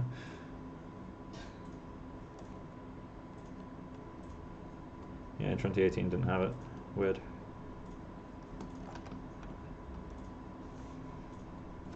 So I think we're starting to get there in terms of guide work. It's starting to have the general features that we would want. I'm kind of tempted to throw some clumps in there. I'll very swiftly turn them off. I'm going to throw some basic clumping in there. Again, I'll be turning them off pretty quick, but... I also want you to check under that stuff over there, because I saw something like a shadow move, and I'm like, oh, a spider? What, that stuff over there? Yes. Links. Oh. I went to visit. No point blasting links, it just make you angry. What? You said links. No, I said blinks. Oh, blinks. I saw like a little shadow, and I don't know if it was just my eye, but I was like, Let's go turn the light on. no. It's not going to run at you. It'll eat me. Yeah, sure. Like if you think Mike should go and check, there's a spider under the sofa. Yeah, but if there is, then I'm going to have to hoover it, and I don't want to do that on stream, because it'd be so loud. No, but you could just lift it and put it outside. Let's add clumping. Set up maps, generate. Let's go to 3, generate. Save.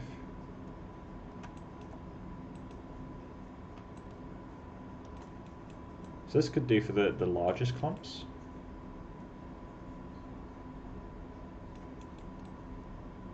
This section down here needs to be fixed. These are too perfect though. Let's do a bit of that. And let's update this automatically as well. That's better.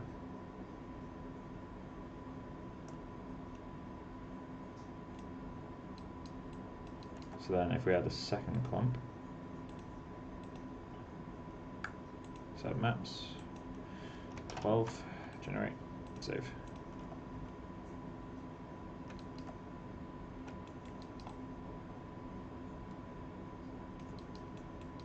I'm gonna have so much work to do in this guy. This section's not working at all for me. Maybe I need to pull the map close to the ear as well.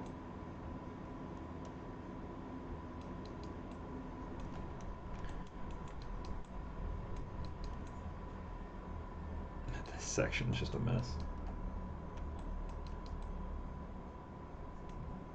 Go fast. Thanks, man. I can be relatively quick at grooming. It's kind of one of my specialties is doing shit fast. But I enjoy it. Let me try replacing this with guide clumping. See how it looks. It's gonna be nowhere near as dense. Why don't I use guide clumping? So normally I don't. Let me just turn this off. There we go. Normally I don't use guide clumping just because it's hard to get things to look natural. With guide clumping, humans are really awful at making shit look natural, like by hand. We're just awful at it. So the less control you give yourself in terms of precise placement, the better it will look, almost universally. Don't get me wrong, there are times when you need to use guide clumping to match an exact shape, but more often than not, that's not how it's going to work out. So I'm going to need more guides back here, not more guides, more strays. Not strays, oh god, I'm picking every wrong word. More clumps. So let's go with a density of 5.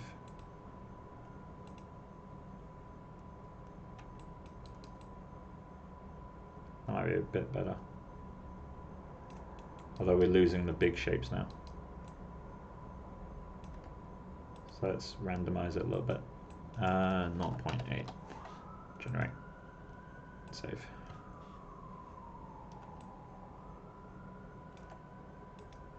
So that's 4 maybe? Oh. 0.8. Generate. 4.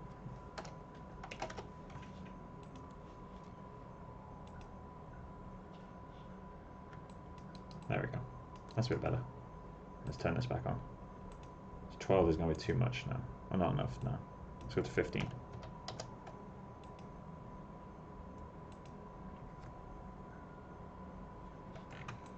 There we go, that's much better.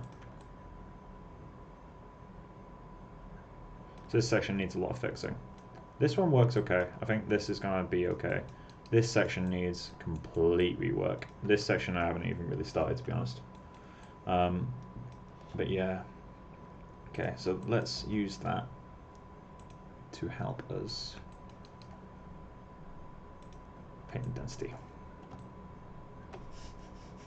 You okay? Meme is late night, come home, and there's an image of socks, and the label says, "Work socks, I know." I'm sorry. I'm not really, but I'm sorry. You're never really sorry. No. I'm sure you've never regretted anything in your life. Oh, let's show the guides while I'm doing this, actually. In fact, let's quickly paint this and then show the guides. I'm going to take it all the way to the ear line so we can have some overlap between grooms.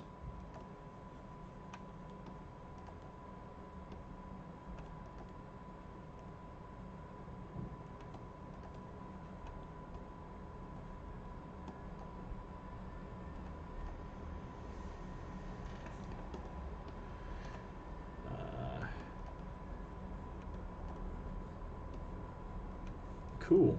So let's see if that works better. Save textures, XGen, save texture. I love hair wireframes, they're the craziest looking thing.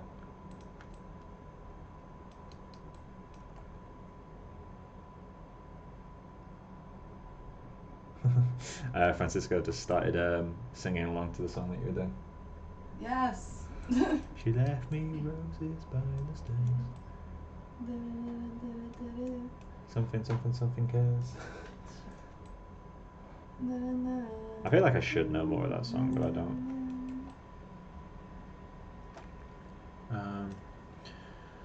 Let's try increasing this a little bit. I just want to see if this has a positive effect. It doesn't really. Okay, so I'm just going to need to cram more guides in this area. I haven't started doing noise yet, so I'm not too worried about the guide count, the CV count. So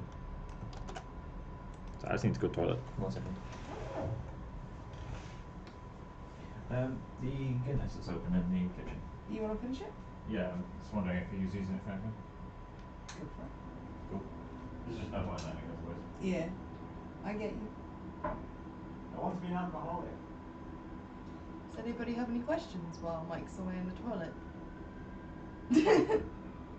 Sorry, I just realised what I just said. We're all humans. We don't have bodily processes. Oh my god, shut up, ambulances.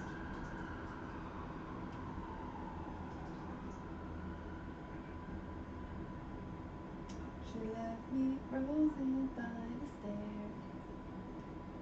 Beep boop boop boop boop boop boop. Saying so.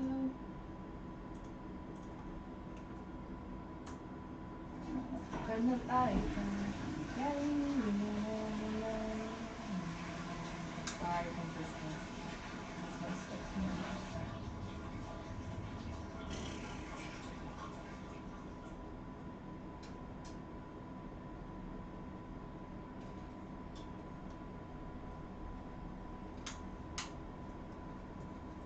I've only just noticed those two light switches are at very subtly different heights. Yeah, they are. And it's now going to bother me for the rest of the time we live here. It's irritating as a bunch. I'm back with a can of Guinness.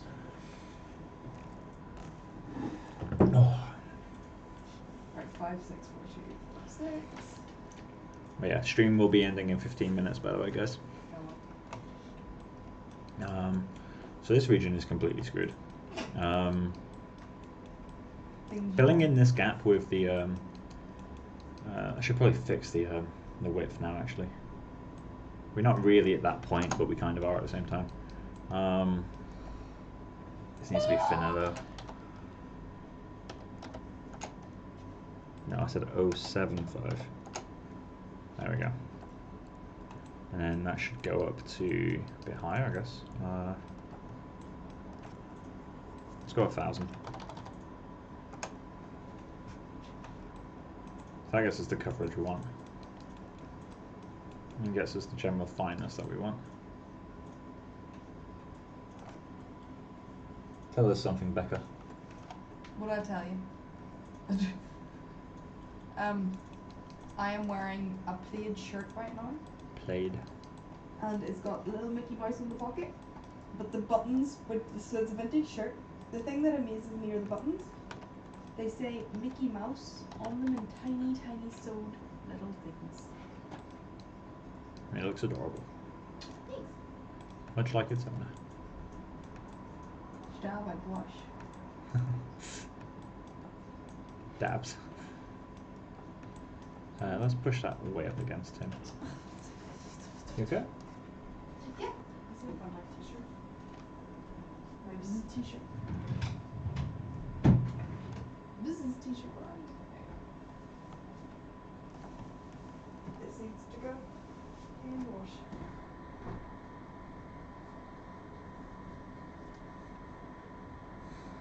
It's not on. But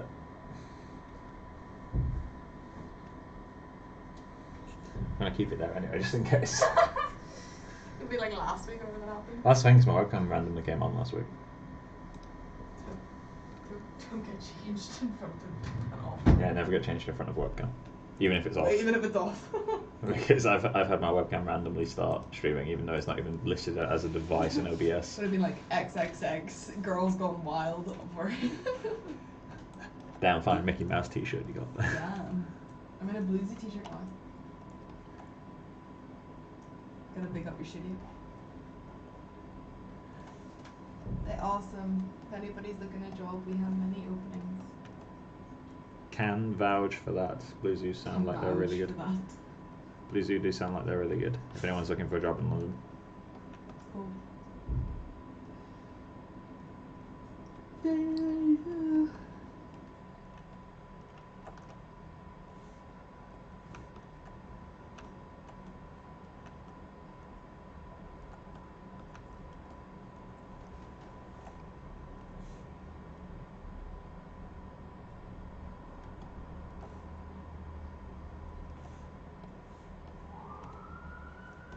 Let's pick a side. Let's have the front be dominant.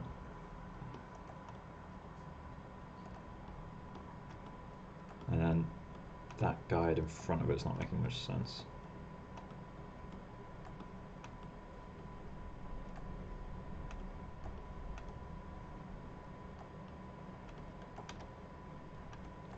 Let's droop him a bit more. Droop. Droop.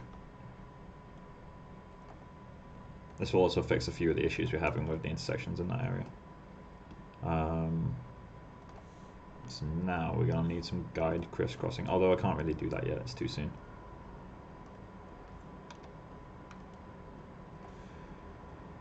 Let's just pull these forward a bit, I guess, for now. And then add a guide right there. Paste guide. Going the wrong way, perfect.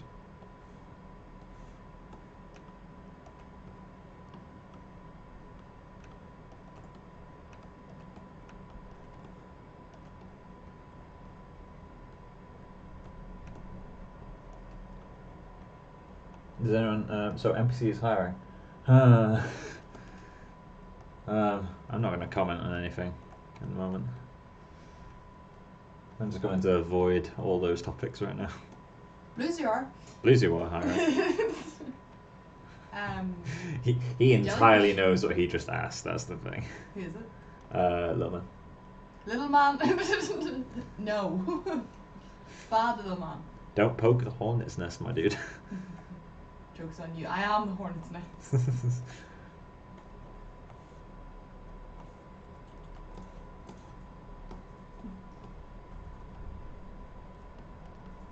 Say it ain't so. I will not go. Shut up. I will not speak. Ah! Okay. Screaming. External and internal screaming. Why not all? Oh, why not both? I love that advert. It's like, why don't they like? You remember the yogurt advert with the little girl? It was It's like, like why not both? It's like the entire village like celebrates her as if she's some mad genius. She But looks actually, like it's Dora the Explorer though as well. she does look like Dora the Explorer. Maybe Dora the Explorer looks like her. Maybe she is Dora the Explorer. Wow, that's a look and a half, honey. What's a look and a half? This I was like trying to get. A little bit. It's just like ha ha ha ha. Fuck you. You laugh, we don't. Still got 3 people viewing. Everyone was like, fuck this. Gentlemen. That's fixed a lot. Some more guides. It's very torn apart. I will need to kind of fill this area out. Reduce the strength of the large clumps as well to kind of get some areas between. I've got a feeling that the hairline needs to be moved backwards in front of the ear. Just like a little widow's peak. Let's do that. Because I think I'm right on this. I hope I'm right on this. I've got a feeling it's doing something more like that. And then, let me just bring the ref onto the screen for a sec so you guys can have a look. So what I'm thinking is like, there's like a little peak in the mask just before the ear. So there's still hair there, but it's just a bit less. And then it kind of comes forward and back. So not mimicking this shape, that's more just the hair flow, but that's what I've got in my head. So that's what I'm going to go for. And if it doesn't work, I can always redo it later. And I'm just going to paint one side for now, because I'll be painstakingly going through later and fixing the mask. I'll also have to place some new guides now. So let's save that. That is a big attribute editor. So let's go into channel. Not channel.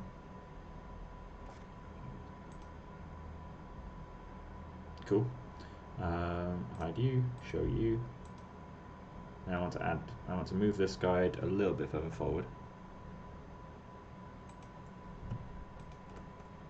There we go. And then let's check the hairline back there, so I need to move him further back.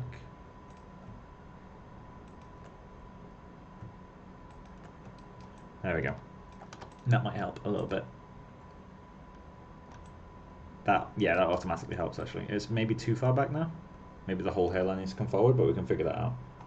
By the way, do you know if it's hard to get a work visa for the UK? No idea. I've lived here my whole life, so I've never had to go through the process. So I can't really help on that, I'm afraid, mate.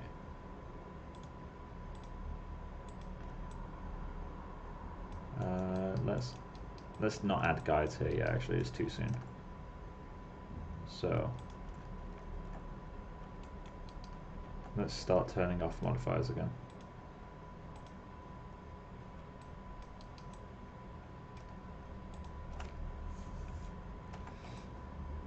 It's getting better. We need more guide work here to get rid of the hairs going through the ears. Until the last minute. Yeah, I'll be ending the stream in 5 minutes, mate. How you doing, Philippe? We haven't spoken for a while, actually. Hope you're doing well. Is he real? Is he real? Or is he an illusion? He is Philippe. Philippe? Philippe Philop. There's so many, I've just had so many jokes in my head from everyone's name all night.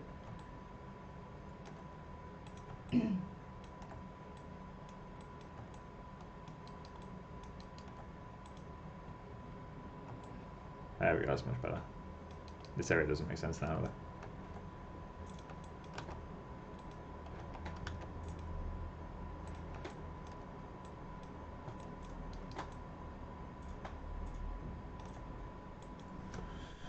Oh, my posture is getting so bad right now. Sure. Hmm? Yes. Yes. Thank you for that statement, Michael. I'll need a guide here, so let's do that.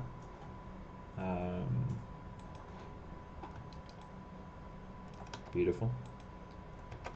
Deep inside my soul.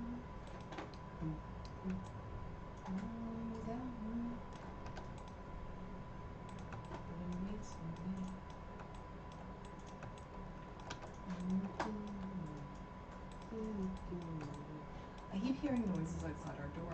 It's very confusing because I keep thinking someone's going to murder us. We're on the 8th floor, and there's only one other house that shares the balcony with us. Well. Pardon? Yeah, but our neighbours downstairs are scary. Downstairs? Yeah. Yeah, but they are downstairs. Yeah, but I feel like they come up the stairs, Mike. Yes, but that's that side. Yeah, but I feel like I can still hear them. They always thump. Thump.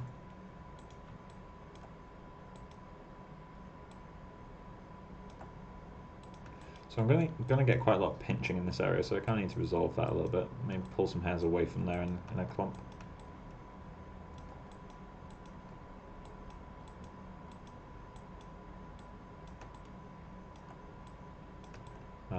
This guide is going to be part of the problem, so let's pull him over. Because he's forcing everything else. Same with this one. Let's have them flow out a little bit more. They're fighting against the general flow of the what's the word I'm looking for? Crown. But at the same time, doing that will help me later down the line. And by later down the line, I mean round about now. So that's an intersecting guide if I've ever seen one. Let's do that. Someone on the street downstairs shouting.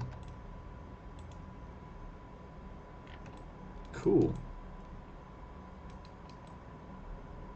So let's turn those modifiers back on, shall we?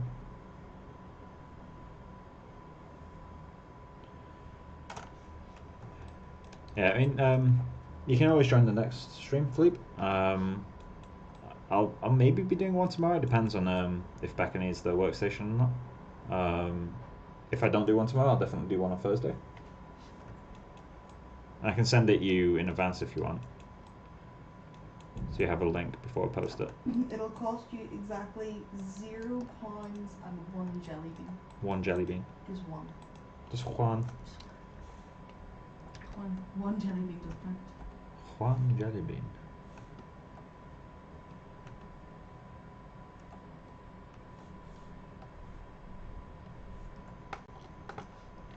Right, so the crown I'm going to ignore. I'll probably even paint out the hairs, to be honest, and then do a separate groom for the crown, maybe. Just because of how much work it's going to take to get that crown working. It's almost worth separating it. This entire area needs fixing. If we hide the guides for a second there. So, areas that need fixing. Let's ignore the left side, because that's not been mirrored over yet. So, things that need fixing for the next stream. This silhouette is really boring, so let me just get the grease pencil. Save before it. Oh no, I've got the hiccups.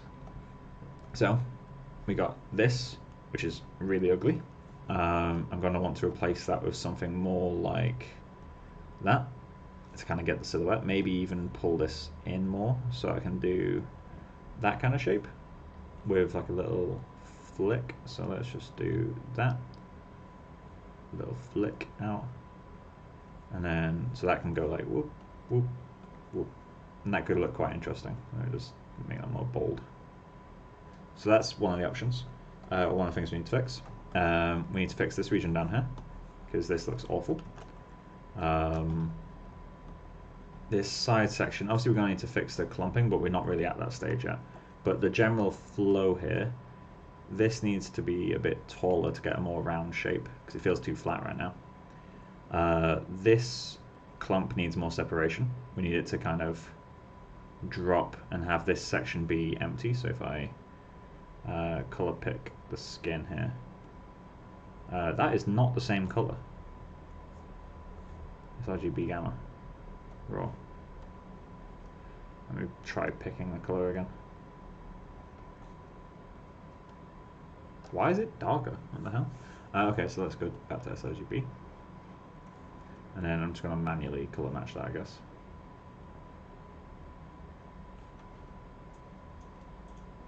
Cool. So if we do something like that, create a bit more separation. Maybe that's too much.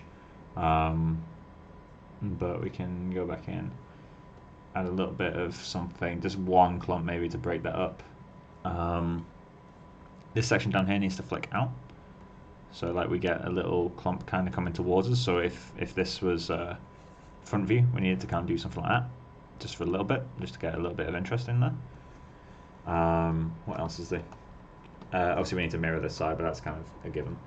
Again, we're missing a bit around this, so we need to get a bit of this shape, and this needs to be a bit more solid for it to work.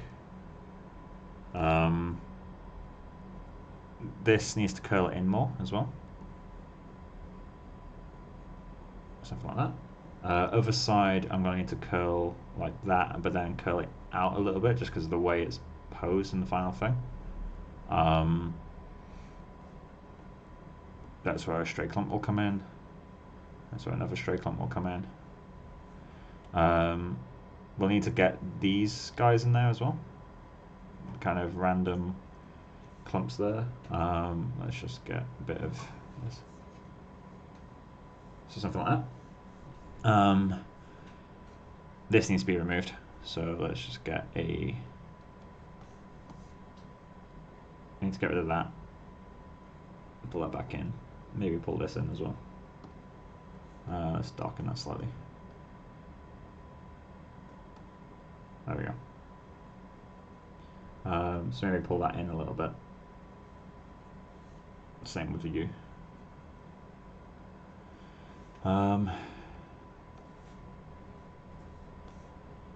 But yeah, if we do something like that, I need to be careful that it doesn't look too spiky, but that's something I can do once I get to the noise stage. I don't know if I can undo this once I hide it. What else do I need? I need some stray clumps up here, kind of coming up to break the silhouette a little bit. I'm going to need hair on there, but that's when I'm getting to a point where it's like, this is a separate task. But doing all that stuff will help quite a lot. Obviously, the mirroring on this side is the main thing, and then pulling that in, making this more solid. But in terms of guideway, if I turn off the clumping for a second, we're getting there. Obviously, this section needs to be completely pulled back. This isn't working at all. But it's starting to have stuff in the right places. We just need to kind of... that's another thing I need to do. We need to do this a little bit. So the hair silhouette should kind of come like that, maybe? No, like that. So we need to get rid of this guy, basically. Let's try that again.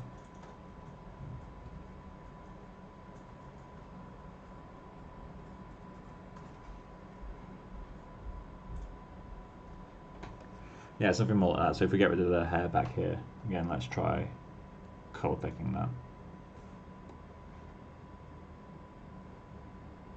That will help quite a lot, I think. But yeah, cool. So that's it for this stream. I've gone a few minutes over. Does anyone have any questions before I leave, or does everything make sense? Granted, if it doesn't, I can always explain it in the next stream. I'll give everyone a couple minutes to type up anything they need to ask or want to ask. In the meantime, I'm gonna decide some stuff back here.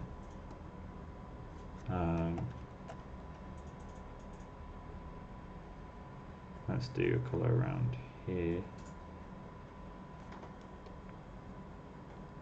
So let's get some separation there. I don't know how well this will come across in streams, but if we get some separation right there. Split there, split there. Oh, that's too symmetrical.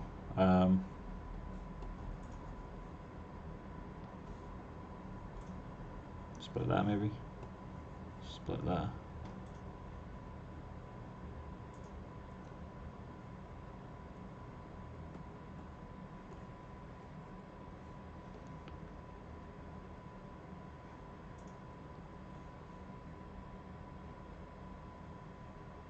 Root step color in the viewport. I don't know, to be honest. As far as I'm aware, you can't, but it probably is. Let me check. You might be able to with the hair tube shader, maybe? Or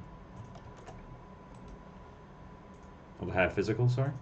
Let me just double check. So I've got this scene saved at this point. That's the correct one, right, cool. So let's go into the hypershade. Panels, happy shade. I like having it docked on the left, so I can just. Oh, that's not what I want. Panels, panel, happy shade. So I can just quickly do that. I don't think you can do root step in this guy. That's not what I was looking for.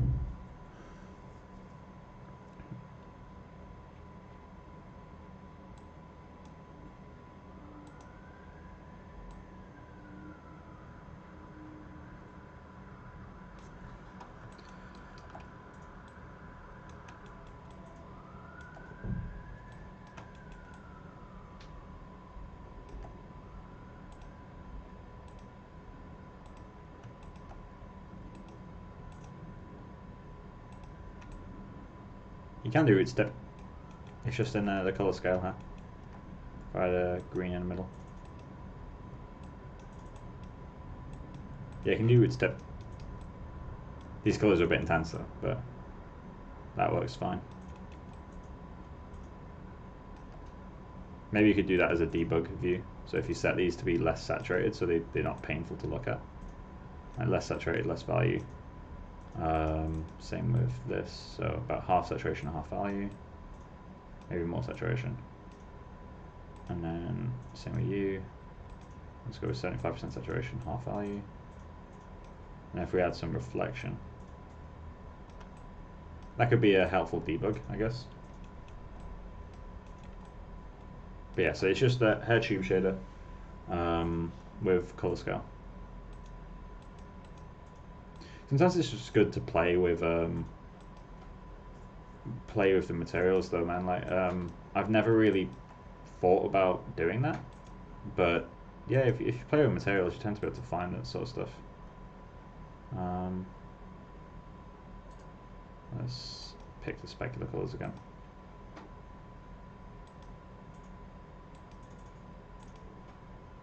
Big recommendation I can give, though, is have your hair color be super dark. Just because hair doesn't really have a diffuse. So if you do that in your shading, in your preview shader, you tend to get like blown out looking hair. I like to have quite a lot of contrast in mine. And this just makes it super easy for me to see what it's doing. But yeah. So I'm going to end the stream here. But I hope you guys have kind of enjoyed it. Learned a few things here or there maybe.